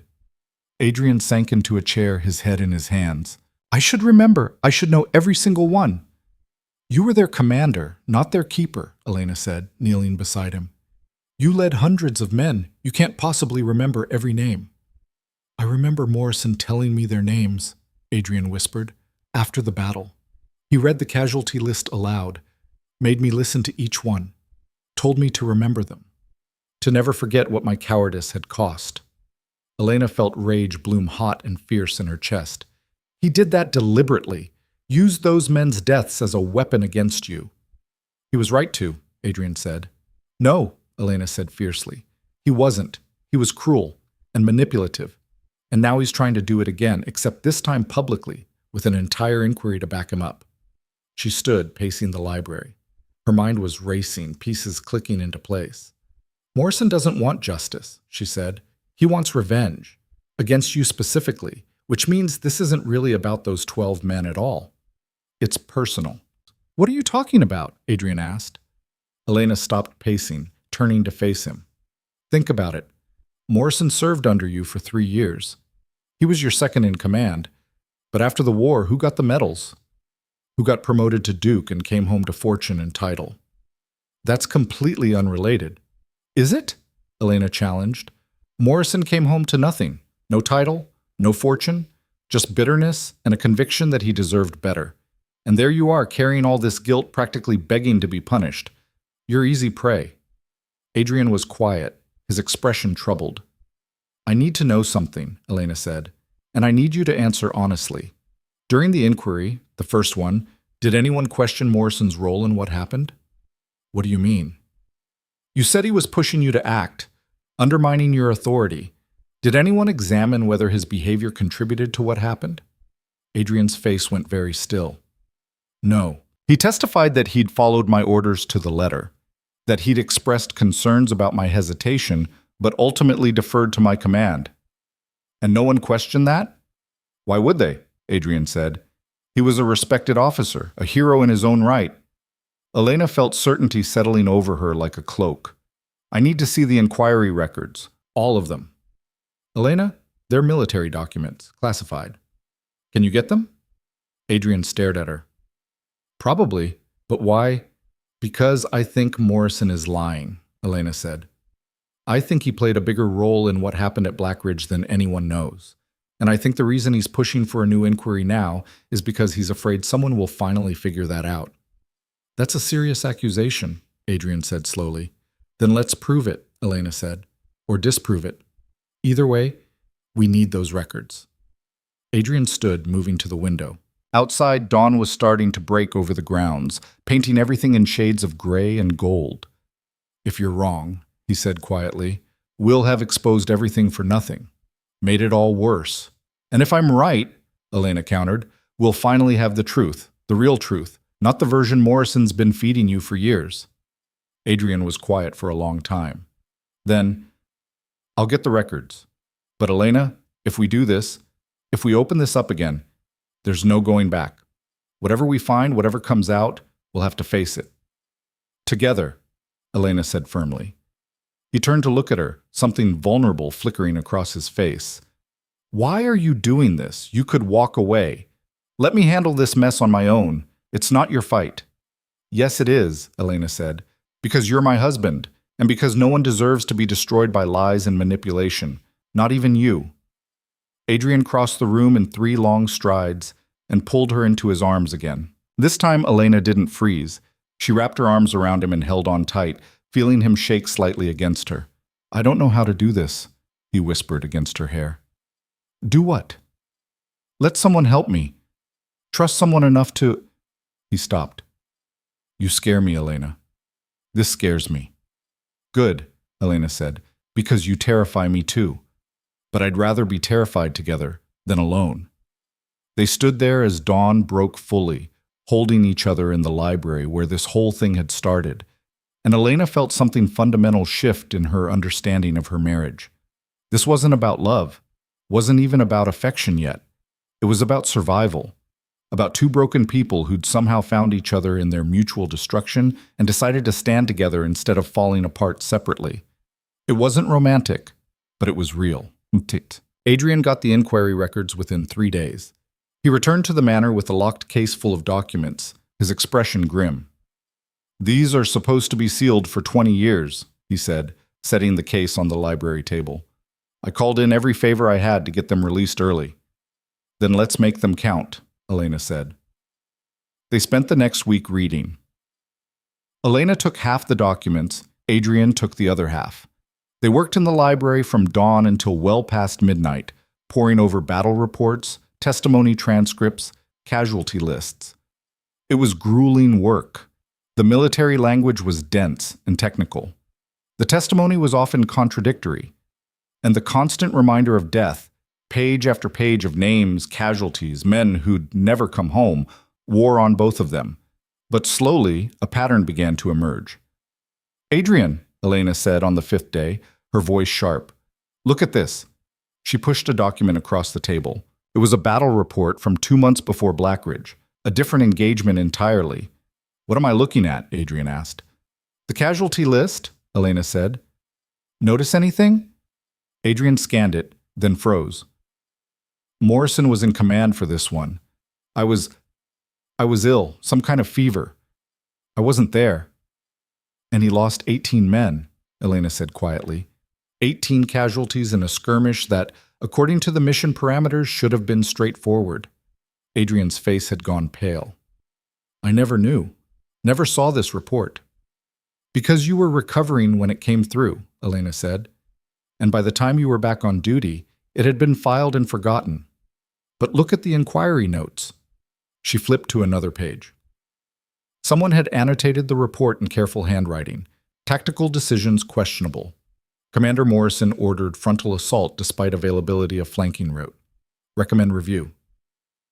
There was supposed to be a review, Elena said, but according to the file, it never happened. It was marked as postponed pending operational demands and then never revisited. Adrian was reading faster now, his expression growing darker. If Morrison's tactical judgment was questionable before Blackridge, then maybe his advice during Blackridge was equally bad, Elena finished. Maybe he was pushing you toward a decision that he knew would fail. But why? Adrian demanded. What would he gain from that? Elena pulled out another document. This one was a letter, filed with the personal correspondence section of the inquiry. This is from Morrison to his father, she said. Dated 3 weeks before Blackridge. It was submitted as character evidence during the inquiry. Adrian took it, reading aloud.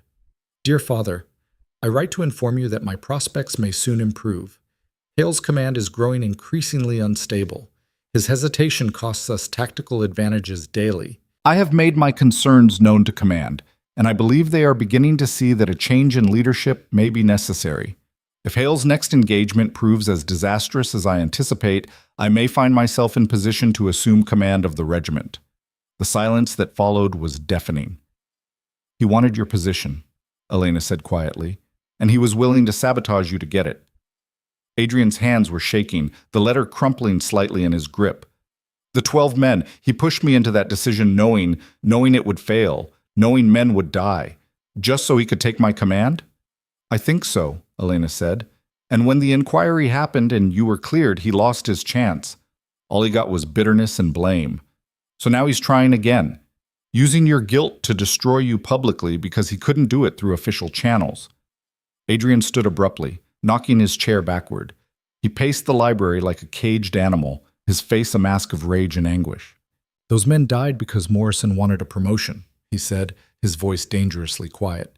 Because he manipulated me, used my caution against me, and I've been blaming myself, hating myself, for 5 years while he couldn't finish, just stood there shaking with fury. Elena moved to him carefully, like approaching a wounded animal. Adrian, we need to take this to someone. Show them the evidence. Who? Adrian laughed bitterly. The same military board that cleared me the first time? The same command structure that ignored the warning signs about Morrison's tactical judgment? They won't care. They'll just say it's old history. Then we make them care, Elena said. We take this to Parliament, to the inquiry Morrison's trying to start. We show them that he's not a righteous veteran seeking justice. He's a manipulative bastard covering his own crimes. It won't work, Adrian said. It's his word against mine, against ours. And he's been building sympathy for weeks now, playing the role of the wronged soldier. No one will believe. Lord Cranston would, Elena interrupted. He said there were other men, good men who knew what really happened. We find them, get their testimony, build a real case. Adrian looked at her like she'd suggested storming a fortress single-handed. Elena, this could destroy us. If we're wrong, if we accuse Morrison publicly and can't prove it, we're not wrong, Elena said. I know it. You know it. The evidence is right here. She gestured at the document spread across the table, the smoking gun of Morrison's letter, the suppressed review of his earlier tactical failures, the pattern of manipulation that had led to Blackridge. This is the truth, she said, the real truth, and Morrison is terrified of it coming out. That's why he's pushing for an inquiry now, to control the narrative before someone digs deep enough to find this. Adrian stared at the documents, then at Elena. If we do this, if we go public with these accusations, Morrison won't just retreat quietly. He'll fight back. Hard. He'll drag both our names through the mud, make it as ugly and public as possible. Let him try, Elena said. I'm not afraid of him. You should be, Adrian said quietly. He's dangerous, Elena. Desperate and dangerous. Men like that don't go down without inflicting as much damage as possible. Then we make sure we're ready for it, Elena said. We build our case. We get testimony from the men who served with you. We present the evidence to the inquiry before Morrison can spin his lies. We fight. Adrian was quiet for a long moment. Then slowly, he nodded. All right, he said. We fight. Tatu. They spent the next 2 days contacting every officer Adrian could remember from his command. Lord Cranston helped, using his connections to track down veterans who'd scattered across England after the war. Some responded immediately. Others needed convincing. A few refused outright, too afraid of stirring up old scandals. But gradually, they built a coalition. 6 officers who'd served at Black Ridge, 4 who'd been under Morrison's command during the earlier engagement where 18 men had died, all willing to testify to Morrison's tactical failures and political manipulation. It's enough, Lord Cranston said when they met at his London townhouse to review their evidence. More than enough to discredit Morrison's accusations. The inquiry board will have to take this seriously. Morrison will know we're coming for him, Adrian said. He has spies in Parliament, sources who'll warn him. Let him know, Elena said. Let him be afraid for once. Cranston looked at her approvingly. Your Duchess has steel in her spine, Hale. You're a lucky man. I'm beginning to realize that, Adrian said quietly, and when Elena met his eyes, she saw something in them that made her breath catch. Not love. Not yet. But the beginning of it. They were scheduled to present their evidence to the inquiry committee in 3 days. 3 days to prepare their case, organize their witnesses, and brace for Morrison's inevitable counterattack. Elena thought they were ready. She was wrong. Tmets. The attack came at dawn on the 2nd day. Elena was still asleep when the pounding on the Manor's main door jolted her awake. She heard shouting, running footsteps in the corridor, Adrian's voice, sharp and commanding. She threw on a dressing gown and ran downstairs to find chaos. The entrance hall was full of people, constables in uniform, a man in formal judicial robes, and at the center of it all, Morrison, looking vindicated and vicious. What's happening? Elena demanded. Adrian turned to her, his face ashen. Morrison has accused me of treason. He claims I took bribes from French informants to deliberately position my men for slaughter. The words hit Elena like a physical blow. That's insane. That's supported by witnesses, apparently, Adrian said, and there was something dead in his voice now. He has testimony from men claiming they saw me meet with suspicious individuals during the campaign, exchange of money, secret communications. It's fabricated, Elena said fiercely. It has to be. Of course it is, Morrison said, stepping forward with a smile that made Elena's skin crawl. But can you prove it? Because I have witnesses, documents, evidence that the Duke of Ashford betrayed his country and his men for French gold. The man in judicial robes cleared his throat. Your Grace, I'm afraid I must ask you to accompany us. There are questions that need answering. This is ridiculous, Elena said. You can't possibly believe. I don't have to believe anything, the magistrate said. I simply have to investigate the accusations. Given the seriousness of the charges, treason, collaboration with the enemy, we cannot ignore them. Adrian looked at Elena, and she saw defeat in his eyes. It's all right. I'll go. Answer their questions. This will be resolved. No, Elena said. No, this is exactly what Morrison wants. To separate us.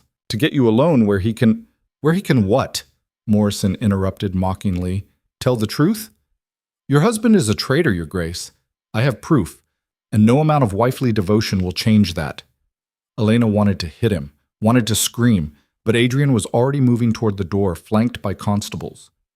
Don't do anything rash, he told her quietly. Promise me, Elena. I can't promise that, she said. Promise me, he insisted. Whatever happens, don't put yourself at risk. Stay safe. And then they took him away, leaving Elena standing in the entrance hall of Hale Manor, shaking with rage and terror in equal measure. Morrison lingered behind, his smile poisonous. You should have taken my offer, he said. £20,000 would have been so much cheaper than this. Get out of my house, Elena said, her voice like ice. It's not your house, Morrison said. It's a traitor's house. And soon, it'll be the Crown's property. seized along with all his other assets. Where will you go then, Your Grace? Back to your father's debtor cell? He was trying to break her, trying to make her afraid. Instead, Elena smiled. It was not a nice smile. You made a mistake, Captain Morrison, she said softly. A critical one. And what's that? You assumed I'd be too weak or too frightened to fight back, Elena said. You assumed that taking Adrian would leave me helpless, but you're wrong, because now you don't have my husband to deal with. She stepped closer, and Morrison actually took a step back. You have me, Elena said, and I promise you, Captain, by the time I'm done, you'll wish you'd taken your 20,000 pounds and disappeared. Morrison's smile faltered, just for a second, but it was enough. Empty threats from a desperate woman, he said, but there was uncertainty in his voice now. We'll see, Elena said. Now get out, before I have you thrown out.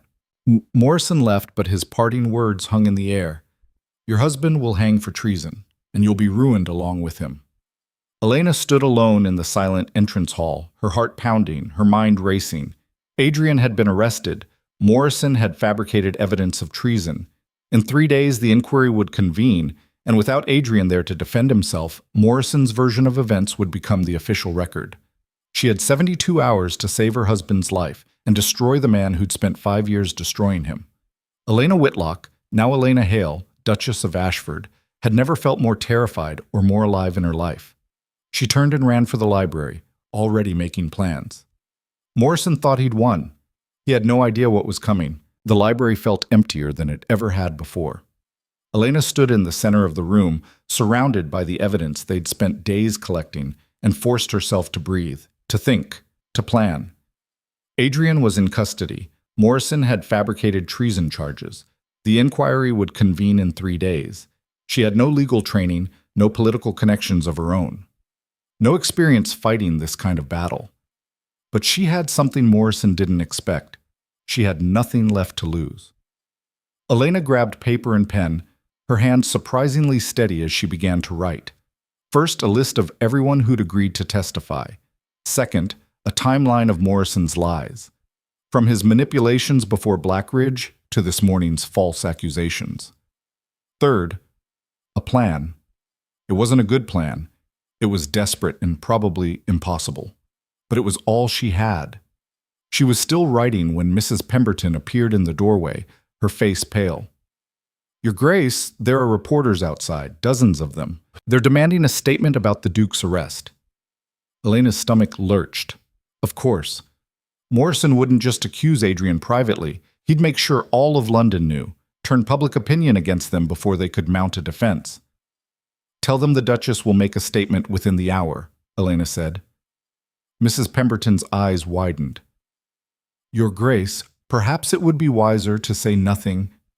Within the hour, Elena repeated, and send for Lord Cranston. Tell him it's urgent.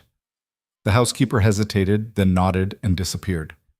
Elena looked down at her dressing gown, her unpinned hair, her complete lack of preparation for what she was about to do. She had 60 minutes to transform herself from terrified wife into the Duchess of Ashford. She'd better make them count. 45 minutes later, Elena descended the main staircase wearing her best day dress, a deep burgundy that made her look older, more commanding. Her hair was pinned in a severe style. Her face was composed. She looked every inch the aristocrat, even if her hands were shaking inside her gloves. Lord Cranston was waiting in the entrance hall, his expression grim.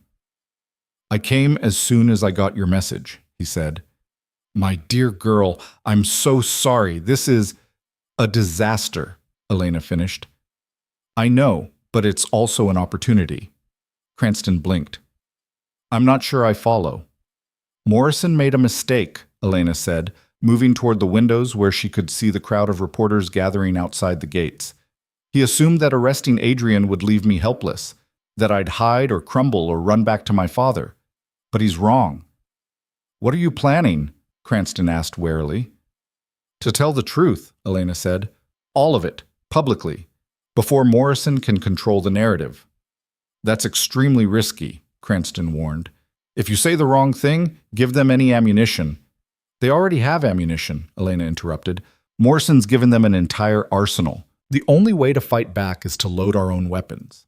She turned to face him. I need you to gather every officer who agreed to testify. Bring them here. Today. Within the next 2 hours if possible. That's asking a lot.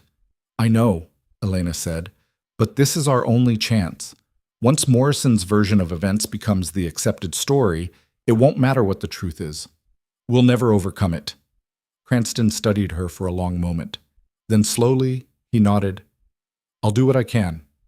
But Elena, be careful out there. Those reporters will twist anything you say. Let them try, Elena said. She walked out the front door before she could lose her nerve. The reporters surged forward immediately, shouting questions over each other. Your Grace! Is it true the Duke has been arrested for treason? Did you know about your husband's collaboration with the French? How do you respond to accusations that he sold out his own men? Elena raised one hand, and to her surprise, they actually quieted. She could feel dozens of eyes on her, hungry for scandal, eager to watch her fall apart. Instead, she looked directly at the lead reporter, a sharp-eyed man from the Times, and spoke clearly. My husband, the Duke of Ashford, has been falsely accused of treason by a man seeking revenge for his own failures. Captain Morrison has spent 5 years manipulating my husband's guilt over a wartime tragedy. And now, when we discovered evidence of his own misconduct, he has resorted to fabricating criminal charges. The reporters erupted again, but Elena kept talking, her voice cutting through the noise. Within the next 2 hours, I will be presenting testimony from multiple officers who served at Blackridge. They will confirm that Captain Morrison gave deliberately poor tactical advice, undermined my husband's command, and allowed men to die in order to advance his own career. Furthermore, we have documented evidence that Morrison was under review for tactical incompetence before Blackridge, a review that was suppressed to protect the military's reputation. She pulled Morrison's letter from her pocket, the one about anticipating Adrian's failure and taking his command, and held it up for the reporters to see. This is a letter written by Morrison 3 weeks before Blackridge. In it, he explicitly states his intention to engineer my husband's downfall so he could assume command. This is not justice. This is not a wronged veteran seeking truth. This is a calculated attack by a bitter, ambitious man who lost his chance at advancement and has been seeking revenge ever since. The reporters were writing frantically now, their expressions shifting from mockery to genuine interest. The inquiry scheduled for 3 days from now will hear all of this evidence, Elena continued. But I want the public to know the truth before Morrison can spin his lies. My husband is a good man who made difficult decisions in impossible circumstances. He has carried guilt for 5 years over casualties that were the result of war. Not incompetence, not cowardice, and certainly not treason. She paused, letting her words sink in. Captain Morrison is counting on scandal and gossip to destroy my husband's reputation before the facts can be examined. I refuse to allow that. The truth will come out. And when it does, Morrison will be exposed for what he is. A liar, a manipulator, and a man who used the deaths of 12 soldiers to advance his own vendetta. The silence that followed was absolute. Then the questions started again, but this time they were different. Can you provide copies of that letter, Your Grace? Will these officers testify publicly? What evidence do you have of Morrison's tactical failures? Elena answered each question carefully, giving them just enough detail to make the story credible without revealing everything. By the time she finished, she could see the shift happening. The reporters were no longer looking at her like she was a desperate wife defending a criminal. They were looking at her like she might actually be on to something. She excused herself and went back inside, her legs shaking so badly she had to grip the doorframe for support. Mrs. Pemberton was waiting with tea that Elena desperately needed. That was quite a performance, Your Grace, the housekeeper said, and for the first time since Elena had arrived at Hale Manor, there was something like approval in her voice. It wasn't a performance, Elena said quietly. It was the truth. Over the next hour, Lord Cranston began arriving with the officers. Not all of them. Some lived too far away or couldn't get free on such short notice. But 5 men came, all former members of Adrian's regiment, all willing to testify about Morrison's behavior. Elena gathered them in the library and laid out her plan. The inquiry is in 3 days, she said. Morrison thinks he's won because Adrian can't defend himself from a cell, but he's forgotten about the rest of us. We're going to present our case, all of our evidence, all of your testimony, before that inquiry even convenes. How? One of the officers asked. By taking it directly to Parliament, Elena said. Lord Cranston, you have connections there. Can you arrange an emergency session, a hearing on military conduct and the validity of Morrison's accusations? Cranston looked doubtful. Possibly, but it would be highly irregular. Parliament doesn't usually intervene in military inquiries. This isn't just a military inquiry anymore, Elena interrupted. Morrison has made it a public scandal. He's accused a duke of treason. Parliament can't ignore that. She has a point, one of the officers, Lieutenant Barnes, said. If this turns into a full court-martial, it'll be a national embarrassment. Better to address it now in a controlled setting. Cranston nodded slowly. I'll make some calls, but even if I can arrange a hearing, there's no guarantee they'll listen. Morrison has been very persuasive. He's painted himself as a hero speaking truth to power.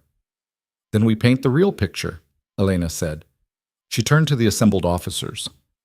I need each of you to prepare a statement, specific instances of Morrison's incompetence, his manipulation, his political maneuvering, names, dates, details. Make it impossible for Parliament to dismiss this as mere speculation. They set to work immediately. Elena moved between them, helping organize their testimony, making sure their stories aligned without sounding rehearsed. It was meticulous, exhausting work. And then, just as the sun was setting, another visitor arrived. A young soldier, barely 20, his uniform marking him as one of the men currently serving under Morrison's command in London. Mrs. Pemberton showed him into the library, her expression confused. He says he has information, Your Grace, about Captain Morrison. The young man stood at attention, clearly terrified. Begging your pardon, Your Grace, I'm Private Collins. I serve under Captain Morrison. I heard what you said to the reporters today, and I thought you should know. Know what? Elena asked gently. Collins swallowed hard. The witnesses, the ones claiming they saw the Duke take bribes from French informants. They're lying, Your Grace. Captain Morrison paid them to say it. The library went completely silent. You're certain of this? Lord Cranston demanded. Yes, sir, Collins said. I was there when he recruited them, promised them £50 each to testify. Said it was for a good cause, exposing a traitor. But I knew, we all knew, it was fabricated. The Duke was never anywhere near French lines, never met with informants. Morrison just needed the accusation to stick long enough to destroy him. Why are you telling us this? Elena asked. Collins looked at her directly. Because it's wrong, Your Grace. I joined the army to serve with honor, not to be part of some officer's vendetta. And when I heard you speaking today, defending the Duke, you sounded like you actually cared about the truth. That's more than Morrison ever has. Elena felt something tight in her chest loosen slightly. Will you testify to this? Publicly? I'll lose my position, Collins said. Probably face charges for speaking against a superior officer. But yes, Your Grace, I'll testify. You're a brave man, Private Collins, Lord Cranston said. We'll make sure you're protected. No charges will stick when the truth comes out. Collins nodded, still looking nervous but resolute. Elena turned to Cranston. This changes everything. If we can prove Morrison fabricated the treason charges, the entire case against Adrian collapses. It's still one soldier's word against Morrison's, Cranston warned. We need more. Then we get more, Elena said. Collins, you said we all knew. Who else in Morrison's command suspects what's happening? Most of us, Your Grace, but they're scared. Morrison has a reputation for destroying anyone who crosses him. What if they had protection? Elena asked. What if they knew their testimony would be heard by Parliament, not just a military board Morrison might influence? Collins thought for a moment. There are 3 others, men who've served long enough to recognize Morrison's patterns. If they knew they wouldn't be alone in coming forward, bring them here, Elena said. Tonight, if possible. Tell them the Duchess of Ashford is building a case, and they'll be protected. Collins saluted and hurried out. Lord Cranston looked at Elena with something like awe. You're orchestrating a full-scale rebellion against Morrison. You know that, don't you? I'm saving my husband, Elena corrected. Morrison started this war. I'm just finishing it. The next morning, 3 more soldiers arrived. They confirmed Collins's story. Morrison had recruited false witnesses, fabricated evidence, and used his position to pressure his own men into supporting his lies. They were willing to testify, but only if guaranteed protection from military reprisal. Elena drafted a formal petition to Parliament outlining the evidence of Morrison's misconduct and requesting an emergency hearing. Lord Cranston delivered it personally, calling in every favor he was owed. By evening, they had their answer. Parliament would convene a special session in 2 days to hear testimony regarding the accusations against the Duke of Ashford and the conduct of Captain Morrison. Morrison would be required to appear and answer questions under oath. It was exactly what Elena had hoped for. She spent the next day preparing. The officers rehearsed their testimony. Collins and the other soldiers practiced their statements. Elena organized the documentary evidence, Morrison's letter, the suppressed tactical review, the inquiry records, into a coherent narrative. By the time the hearing arrived, they were as ready as they could be. Elena dressed carefully that morning. Her most formal day dress, her hair arranged perfectly, every inch the composed Duchess. But her stomach was churning as the carriage carried her toward Parliament. This was it. Everything came down to the next few hours. Either they would expose Morrison and free Adrian, or they would fail and watch everything collapse. The parliamentary chamber was packed. Elena took her seat in the gallery, flanked by Lord Cranston and the testifying officers. Down below, she could see Morrison sitting with his lawyer, looking confident and self-satisfied. He hadn't seen her yet. The session began with the reading of the formal accusations. Treason, collaboration with the enemy, deliberate positioning of British troops for slaughter. The charges were devastating. Then Morrison took the stand. He spoke smoothly, painting a picture of a cowardly commander who'd sacrificed men to save himself. He produced his witnesses, the men he'd paid to lie, who testified to seeing Adrian meet with suspicious individuals, accept packages, act in ways that suggested treasonous intent. It was convincing, horribly, effectively convincing. Elena watched Morrison work the room, saw how easily he manipulated the narrative, and felt fear claw at her throat. But then it was their turn. Lord Cranston stood and requested permission to present alternative testimony. The presiding magistrate, a severe man named Lord Harrington, looked skeptical but allowed it. Lieutenant Barnes testified first. He spoke clearly and directly about Morrison's tactical failures, his political maneuvering, his pattern of undermining Adrian's command. He presented the suppressed review from the earlier engagement where 18 men had died under Morrison's direct orders. Then Captain Sheffield testified about Morrison's behavior at Black Ridge, how he'd pushed Adrian toward a hasty decision, how he'd positioned himself to take advantage if the assault failed. One by one, the officers built their case, and Elena watched Morrison's confidence begin to crack. But the real blow came when Private Collins took the stand. "State your name and rank," Lord Harrington said. "Private Thomas Collins, sir, currently serving under Captain Morrison's command in London." Morrison went very still. "And what is your testimony regarding these charges?" Harrington asked. Collins took a deep breath. "The witnesses who testified about the Duke taking bribes, they're lying, sir. Captain Morrison paid them £50 each to provide false testimony." The chamber erupted. Morrison shot to his feet, his face red. "That's absurd. This boy has clearly been coerced." "I have 3 other witnesses who will confirm it," Collins said steadily. "Captain Morrison recruited us to help him fabricate evidence against the Duke. He told us it was to expose a traitor, but we all knew the truth. The Duke never collaborated with the French. Morrison made it up." "This is slander," Morrison shouted. "You'll demand nothing," Lord Harrington said sharply. "Sit down, Captain." Morrison sat, but Elena could see rage burning in his eyes. He was losing control of the narrative. Everything he'd built was crumbling. The 3 other soldiers testified next, each confirming Collins's account. Then Elena was called to present the documentary evidence. She stood and walked to the chamber floor, feeling hundreds of eyes on her. Her hands wanted to shake, but she forced them steady as she laid out Morrison's letter, the one about engineering Adrian's failure. "This letter was written by Captain Morrison 3 weeks before the Black Ridge engagement," she said clearly. "In it, he explicitly states his intention to undermine my husband's command so he could assume the position himself. This was not about justice or honor. This was about ambition and revenge. She explained the timeline, how Morrison had failed in his attempt to take Adrian's command, how he'd spent 5 years nursing his resentment, how he'd finally resorted to fabricating criminal charges when they discovered evidence of his own misconduct. By the time she finished, the chamber was silent. Lord Harrington looked at Morrison.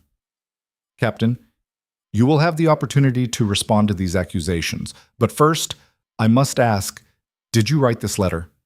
Morrison's jaw worked. Context is important. "Did you write it?" Harrington repeated. "Yes," Morrison said finally. "But it doesn't mean... And did you pay witnesses to provide false testimony about the Duke?" "That's not... I was simply..." "Answer the question, Captain." Morrison's face was purple now. Elena could see him calculating, trying to find a way out. But there wasn't one. Too many witnesses. Too much evidence. Finally, Morrison exploded. "Fine, yes, I paid them. Because someone needed to make sure Hale finally faced consequences for what he did. He got 12 men killed and walked away with medals and glory while I got nothing. I served just as long, fought just as hard, but he got everything because of his title, his name, his competence," Lord Harrington interrupted coldly, "while you, apparently, spent your time manipulating and fabricating evidence." He looked at the assembled magistrates. "I've heard enough. The charges of treason against the Duke of Ashford are clearly fabricated and will be dismissed immediately. Captain Morrison will face court-martial for perjury, false accusation, and conduct unbecoming an officer." He banged his gavel. "This hearing is adjourned. Someone bring the Duke of Ashford from custody and release him immediately." The chamber erupted in conversation. Reporters rushed toward the doors, and Elena stood frozen, barely able to process what had just happened. They'd won. She'd actually done it. Exposed Morrison, cleared Adrian's name, turned the entire situation around. Lord Cranston was suddenly beside her, gripping her shoulder. "Brilliant work, my dear. Absolutely brilliant." Elena couldn't respond, could barely breathe. The adrenaline that had been sustaining her for the past 2 days was draining away, leaving her shaky and lightheaded. And then she heard his voice. "Elena." She turned. Adrian was standing in the doorway of the chamber, flanked by constables who were removing his restraints. He looked exhausted, unshaven, still wearing the same clothes he'd been arrested in 2 days ago. But he was free. Elena didn't remember crossing the room. Suddenly she was just there, in his arms, holding him so tightly she could barely breathe. "You did it," Adrian whispered against her hair. "I don't know how, but you did it." "We did it," Elena corrected, pulling back to look at him. "Together." Adrian's eyes were bright, with relief, with exhaustion, with something else Elena couldn't quite name. "Morrison?" "Being taken into custody as we speak," she said, "charged with perjury and fabricating evidence. He'll face court-martial." "And the treason charges?" "Dismissed, completely." Adrian let out a breath that sounded like it had been trapped in his chest for years. "How? I need to understand how you managed this." "Later," Elena said. "Right now, let's just go home." They walked out of Parliament together, and this time when the reporters crowded around, their questions were different. "Your Grace, how does it feel to have your name cleared? Will you be pressing charges against Morrison? Is it true the Duchess organized your defense?" Adrian looked at Elena, and she saw real affection in his eyes for the first time since their wedding. "My wife," he said clearly, addressing the reporters, "is the bravest, most remarkable person I've ever met. She saved me when I'd given up on saving myself. Whatever happens next, I'll be forever grateful for that." The reporters scribbled frantically. Elena felt heat rising in her cheeks. "Let's go home," Adrian said again, taking her hand. And this time, when they climbed into the carriage together, he didn't sit across from her. He sat beside her, their shoulders touching, their hands still intertwined. The fortress walls hadn't completely fallen yet, but Elena could feel them cracking. The carriage ride back to Hale Manor felt different from every other journey they'd taken together. Adrian hadn't let go of Elena's hand, and she could feel the slight tremor in his fingers, exhaustion, relief, or something else entirely, she couldn't tell. "Tell me everything," he said finally, his voice rough from 2 days in custody. "How did you manage to turn this around so completely?" So Elena told him. About confronting the reporters, gathering the officers, finding Private Collins and the other soldiers willing to testify. About organizing the petition to Parliament and preparing every piece of evidence with Lord Cranston's help. "You did all that in 2 days?" Adrian asked, something like wonder in his voice. "I didn't have a choice," Elena said. "Morrison was counting on me to fall apart, to hide or run. I couldn't give him that satisfaction." Adrian was quiet for a moment, studying her face in the dim carriage light. "I've been such a fool." "Adrian." "No, listen," he interrupted. "I spent months pushing you away, treating you like you were nothing, convinced that keeping you at a distance was somehow protecting you, protecting myself. And then, the moment I actually needed someone, you were there, fighting for me when I'd given up, fighting for myself." "You would have done the same for me," Elena said. "Would I?" Adrian's laugh was bitter. "I'm not sure I would have. A few weeks ago, I might have just accepted it as what I deserved. Let Morrison win because I believed his version of events more than I believed in myself." "But you don't believe that anymore," Elena said. It wasn't a question. Adrian shook his head slowly.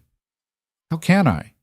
You just proved that Morrison manipulated everything, that the guilt I've been carrying for 5 years was built on lies and my own willingness to believe the worst about myself." "Not all lies," Elena said carefully. 12 men did die. That part was real. In a war, Adrian said, and there was something different in his voice now, steadier. "In a battle where I made the best decision I could with the information I had. I can regret their deaths, mourn them, but I can't keep blaming myself for not being omniscient." Elena squeezed his hand. "That's progress." "That's you," Adrian corrected. "You forced me to see the truth, even when I didn't want to." They fell into silence again, but it was comfortable now. The walls between them hadn't completely fallen, but Elena could feel them shifting, reconfiguring into something different. When they arrived at the manor, the entire household staff was waiting outside. Mrs. Pemberton stood at the front, her usual stern expression softened slightly. "Welcome home, Your Grace," she said to Adrian, then turned to Elena. "And well done, Your Grace. The staff, we're all very proud." It was probably the warmest thing Mrs. Pemberton had ever said to her. Elena felt tears prick her eyes but blinked them back. "Thank you," she managed, "all of you, for standing with us." Inside, the house felt different too, less like a fortress and more like a home, or at least the beginning of one. Adrian disappeared to bathe and change while Elena went to the library, intending to organize the scattered evidence they'd used at the hearing. But when she got there, she found Lord Cranston waiting. "I let myself in," he said apologetically. "Wanted to make sure you were both all right." "We're fine," Elena assured him. "Better than fine, thanks to you." "Thanks to you," Cranston corrected. "I just made some calls. You're the one who orchestrated the entire defense, found the witnesses, built the case. I've seen seasoned barristers who couldn't have done better." Elena sank into one of the leather chairs, suddenly exhausted. "I was terrified the entire time. I had no idea what I was doing." "That's what made it brilliant," Cranston said. "You didn't follow the expected patterns. Didn't wait for the inquiry or work through proper channels. You went straight to the public, then to Parliament, and forced Morrison to respond on your terms instead of his. Unconventional, risky, but devastatingly effective." "Is it really over?" Elena asked. "Morrison he can't come back from this somehow?" "He's finished," Cranston said with certainty. "The court-martial will be a formality. Perjury, fabricating evidence, paying false witnesses. He'll be stripped of rank, possibly imprisoned. His military career is done. His reputation is destroyed. And even if he tried to continue his vendetta, no one would listen to him now." Elena let out a breath she didn't realize she'd been holding. "Good. There's something else you should know," Cranston said. "The inquiry that Morrison was trying to start, about Blackridge and wartime conduct, it's been canceled. The military board reviewed all the evidence we presented and determined there's no basis for further investigation. Adrian's record has been officially cleared, not just of treason, but of the tactical incompetence Morrison was suggesting." "So it's really over," Elena said. "It's really over," Cranston confirmed. He stood, preparing to leave. "One more thing, Your Grace. You impressed a lot of people today. Important people. If you ever need allies in Parliament or anywhere else, You'll find you've earned quite a few. After he left, Elena sat alone in the library, trying to process everything that had happened. 3 days ago, Adrian had been arrested for treason. Now he was free, vindicated, and Morrison was the one facing charges. It felt surreal, like she'd just fought a battle she hadn't even known she was capable of winning. She was still sitting there when Adrian found her an hour later. He'd bathed and changed into comfortable clothes, his hair still damp, looking more relaxed than she'd ever seen him. "I thought I'd find you here," he said, settling into the chair Cranston had vacated. "You look exhausted." "I am," Elena admitted, "but I'm also, I don't know, wired, like my body hasn't quite accepted that the crisis is over." "I know the feeling," Adrian said. "I spent 2 days in a cell convinced my life was about to end, and now I'm home, cleared of all charges, and Morrison is the one facing prison. It's a lot to process." They sat in comfortable silence for a while. Then Adrian spoke again, his voice quieter. "I need to apologize." Elena looked up. "For what?" "For everything," Adrian said. "For the way I treated you from the beginning. For making you feel unwanted in your own home. For being so wrapped up in my own guilt and pain that I couldn't see what was right in front of me." "Adrian, you don't have to—" "Yes, I do," he interrupted gently. "Because you deserve better than what I gave you. You deserved a husband who saw you as a partner, not a burden, who appreciated your strength instead of resenting it, and I was too broken to be that person." "Was?" Elena asked. Adrian met her eyes. "I'm still broken in a lot of ways. I'm not going to magically heal overnight. The guilt, the nightmares, the tendency to push people away, that's all still there. But I want to try. To be better. To be the kind of husband you deserve." "I don't need perfect," Elena said softly. "I just need honest." "Then here's honest," Adrian said. "I'm terrified of this. Of us. Of letting myself care about someone again, because every time I've cared about people, I've failed them. But watching you fight for me these past few days, seeing the way you refused to give up even when I'd already surrendered, it made me realize something." "What?" "That maybe the real failure isn't making mistakes or losing people," Adrian said. "Maybe the real failure is refusing to live at all because you're afraid of failing. And I've been doing that for 5 years. Hiding in this house, pushing everyone away, treating existence like something to endure rather than experience." He reached out and took her hand again. "I don't want to do that anymore. I want to actually live. With you. If you'll have me." Elena felt tears spill over, but she was smiling. "Adrian Hale, are you asking me to marry you?" "We're already married," he pointed out. "I know," Elena said. "But we didn't choose it the first time. We were forced into it by circumstances and desperation. So I'm asking, are you choosing me now? Really choosing this?" Adrian stood and pulled her to her feet, his hands gentle on her shoulders. "Yes, I'm choosing you. I'm choosing us. I'm choosing to stop running from life and actually try to build something real." "Then yes," Elena whispered. "I'll have you, broken parts and all." Adrian kissed her then. Their first real kiss, not the perfunctory brush of lips at their wedding, but something genuine and warm and full of promise. When they pulled apart, both of them were trembling slightly. "I don't know how to do this," Adrian admitted.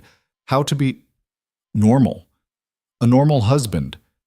I've spent so long being the cold Duke that I'm not sure I remember how to be anything else." "Then we'll figure it out together," Elena said. "No expectations, no pressure, just us. Taking things one day at a time." Adrian nodded, relief evident on his face. "I can do that." They spent the rest of the evening together in the library, talking properly for the first time since their wedding. Adrian told her about his childhood, about the weight of inheriting the title so young, about the pressure to be perfect that had driven him into military service. Elena told him about her family, about watching her father's gambling destroy everything, about the fear of being trapped in a loveless marriage forever. "We're quite a pair," Adrian said wryly. "Two people who came into this marriage expecting nothing and somehow found, what? Hope?"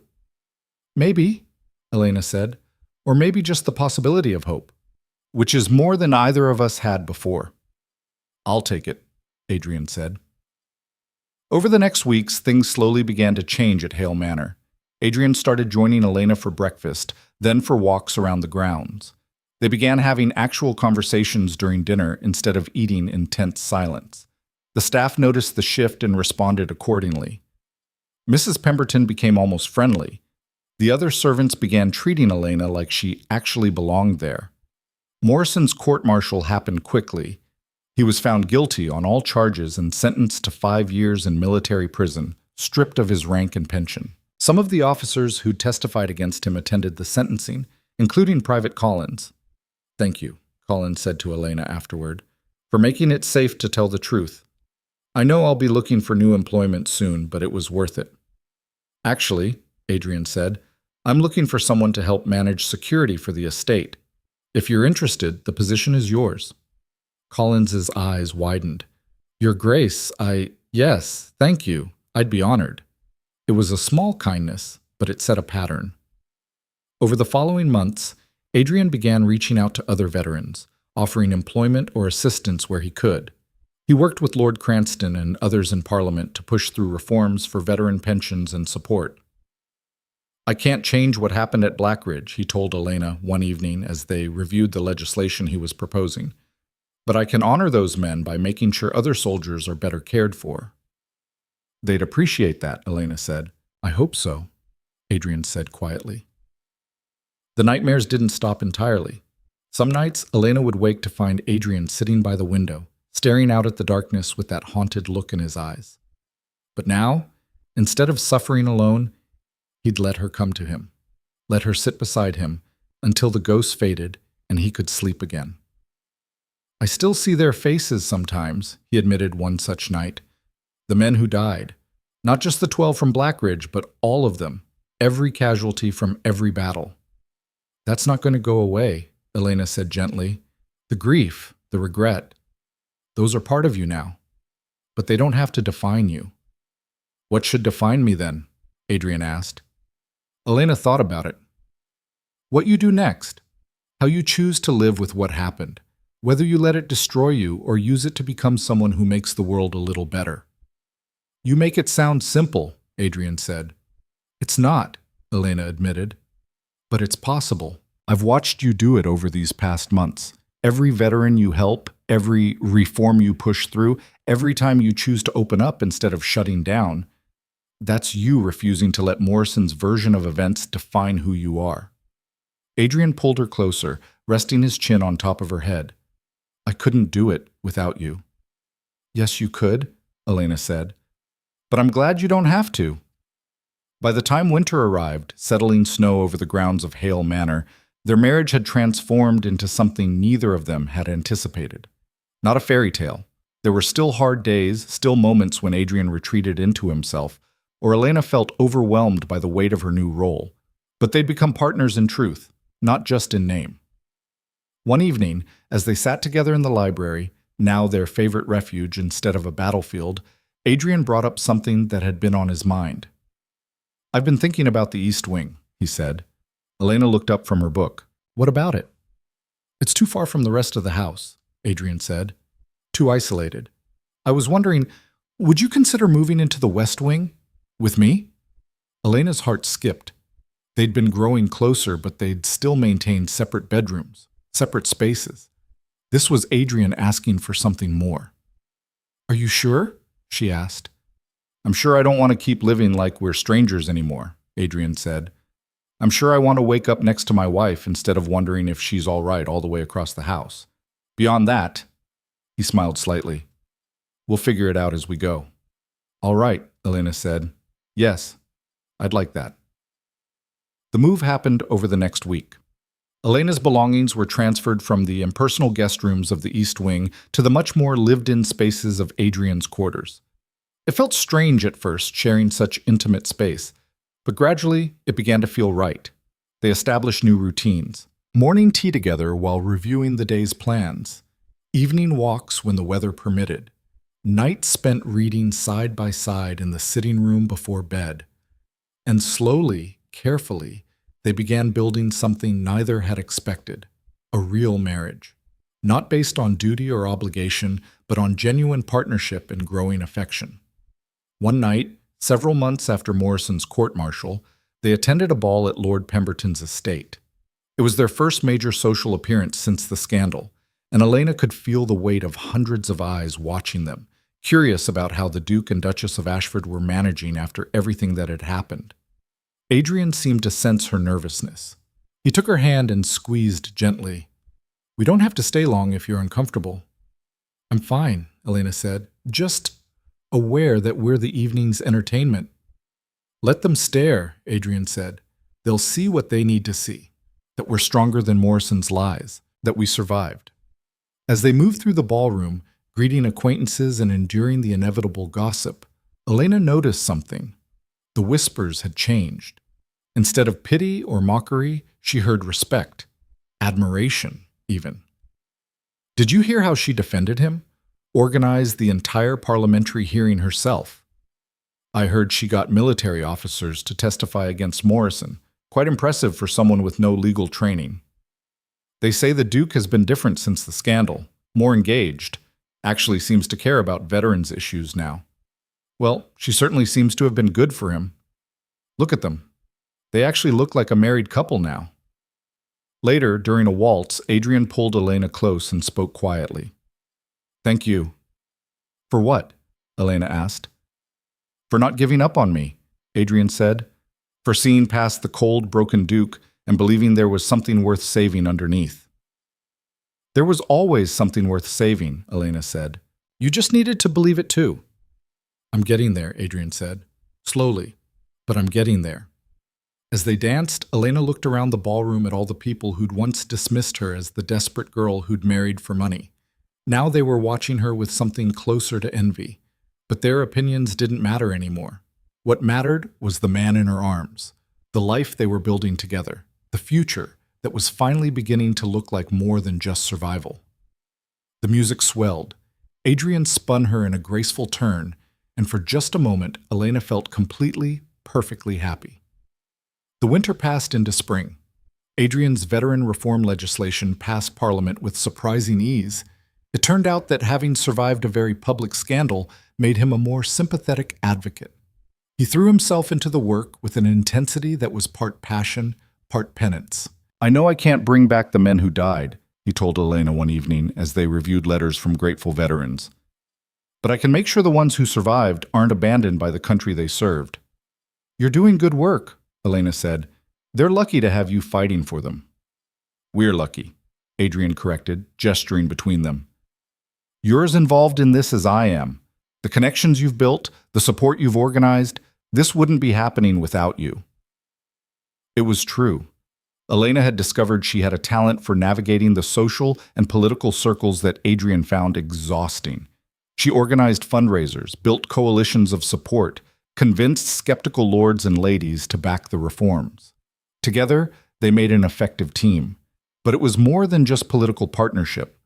Somewhere along the way, without either of them quite noticing when it happened, they'd fallen in love. Not the dramatic, sweeping romance of novels. This was quieter, built on late-night conversations and shared struggles, on learning to trust when trust felt impossible, on choosing each other every day even when it would have been easier to retreat into old patterns. Elena realized it one morning when she woke up to find Adrian already awake, watching her with an expression of such tender affection that it took her breath away. "What?" she asked sleepily. "Nothing," Adrian said. "Just, I love you. I know I should have said it before now, but I wasn't sure. I didn't know if—" "I love you too," Elena interrupted, reaching up to pull him down for a kiss. "I have for a while now." "Really?" Adrian looked genuinely surprised. "Really," Elena confirmed. "You're brave and stubborn and impossible sometimes, but you're also kind and thoughtful and trying so hard to be better than you think you are. How could I not love you?" "I'm still broken in a lot of ways," Adrian warned. "So am I," Elena said. "But we're broken together. And somehow, that makes it okay." They lay there for a while, holding each other in the early morning light, and Elena thought about how far they'd come. From that horrible wedding day when Adrian had told her this would never be a real marriage, from the months of isolation and loneliness, from Morrison's attack and the desperate fight to survive it. They'd been through so much, and somehow, impossibly, they'd come out the other side stronger. A year after Morrison's court-martial, on the anniversary of their wedding, Adrian did something unexpected. He took Elena to the chapel where they'd been married, that same cold, rain-soaked building where she'd stood in borrowed silk, and heard him say this would never be real. "Why are we here?" Elena asked as they stood in the empty chapel. "Because I want a do-over," Adrian said. "Our wedding was a transaction, a desperate merger of needs. You deserve better than that, so I'm giving it to you now." He took both her hands, and there in the chapel with no witnesses except the afternoon sunlight streaming through the windows, he spoke words he should have said a year ago. "Elena Whitlock Hale, I choose you, not because I have to, not because of duty or obligation or desperate circumstances, but because you're brilliant and brave and you saved me when I'd given up on saving myself. Because you see the broken parts of me and love me anyway. Because you make me want to be better than I am." His voice cracked slightly. "I can't promise I'll be perfect. I can't promise I won't have bad days or nightmares or moments when I retreat into old patterns. But I can promise I'll keep choosing you, every day, for the rest of my life." Elena was crying now, but she was smiling too. "Adrian Hale, I choose you too. Not the cold Duke everyone warned me about, but the real you. The man who carries too much guilt but is learning to forgive himself. Who's using his pain to help others instead of letting it destroy him. Who makes me laugh and holds me when I'm scared and looks at me like I'm the most important person in his world." She squeezed his hands. "You're right that you can't promise perfect, but neither can I. We're both still figuring this out, but I can promise I'll be here. Through the hard days and the good ones, through nightmares and victories, through whatever comes next." "Then I suppose we're married," Adrian said, his eyes bright with unshed tears. "Really married this time." "I suppose we are," Elena agreed. He kissed her there in the chapel, and it felt like a beginning instead of an ending, like they were finally starting the marriage they should have had all along. As they walked out together into the spring afternoon, Elena thought about everything that had brought them to this moment, the desperate circumstances that had forced them together, the walls they'd built and slowly dismantled, the battles they'd fought against Morrison, against Adrian's guilt, against their own fears and insecurities. None of it had been easy. Most of it had been terrifying. But they'd survived. More than survived. They'd built something real and strong and true from the ashes of their forced marriage. "What are you thinking?" Adrian asked as they walked through the manor grounds, their hands intertwined. "That we're quite the pair," Elena said. "Two broken people who somehow managed to piece each other back together." "Not completely," Adrian said. "I think there will always be cracks, places where the damage shows." "Good," Elena said. "The cracks let the light in." Adrian laughed, a real, genuine laugh that still sounded new and wonderful to Elena's ears. "Is that philosophy or poetry?" "It's hope," Elena said. "Which is what we have now, what we built together." They stopped at the top of the hill overlooking the estate, the same view Elena had stared at during those early, lonely months. But it looked different now. Warmer. More like home. "Do you regret it?" Adrian asked suddenly. "The marriage? The circumstances that brought you here?" Elena thought about it honestly. About her family's ruin. About standing at that altar in borrowed silk. About all the pain and loneliness that had followed. "No," she said finally. "I wouldn't change any of it. Because it brought me to you, to this, and that's worth every hard moment along the way." Adrian pulled her close, resting his forehead against hers. "I don't deserve you." "Probably not," Elena agreed with a smile. "But you're stuck with me anyway." "Best thing that ever happened to me," Adrian said quietly. "Getting stuck with you." They stood there as the sun began to set over Hale Manor, two people who'd been forced together by desperation and circumstance but had chosen to stay together through love and partnership. The cold Duke and the desperate bride who'd somehow become something neither had imagined, a real family. The winter that had defined their early marriage was finally over. Spring had come to the manor grounds and to their lives. And while they both knew there would be hard days ahead, grief didn't disappear, Trauma didn't heal overnight, and building a life together would always take work. They also knew they would face those challenges together, not as strangers bound by a contract, but as partners, as friends, as two imperfect people who loved each other's imperfections, as husband and wife, in truth and in heart. Elena looked up at Adrian and saw her future reflected in his eyes. Not the cold, empty existence she'd feared on her wedding day, but something warm and real and full of possibility. "Come on," she said, taking his hand. "Let's go home." And together they walked back toward the manor as the last light of day painted everything gold, ready to face whatever came next. Not because they had to, but because they chose to, together.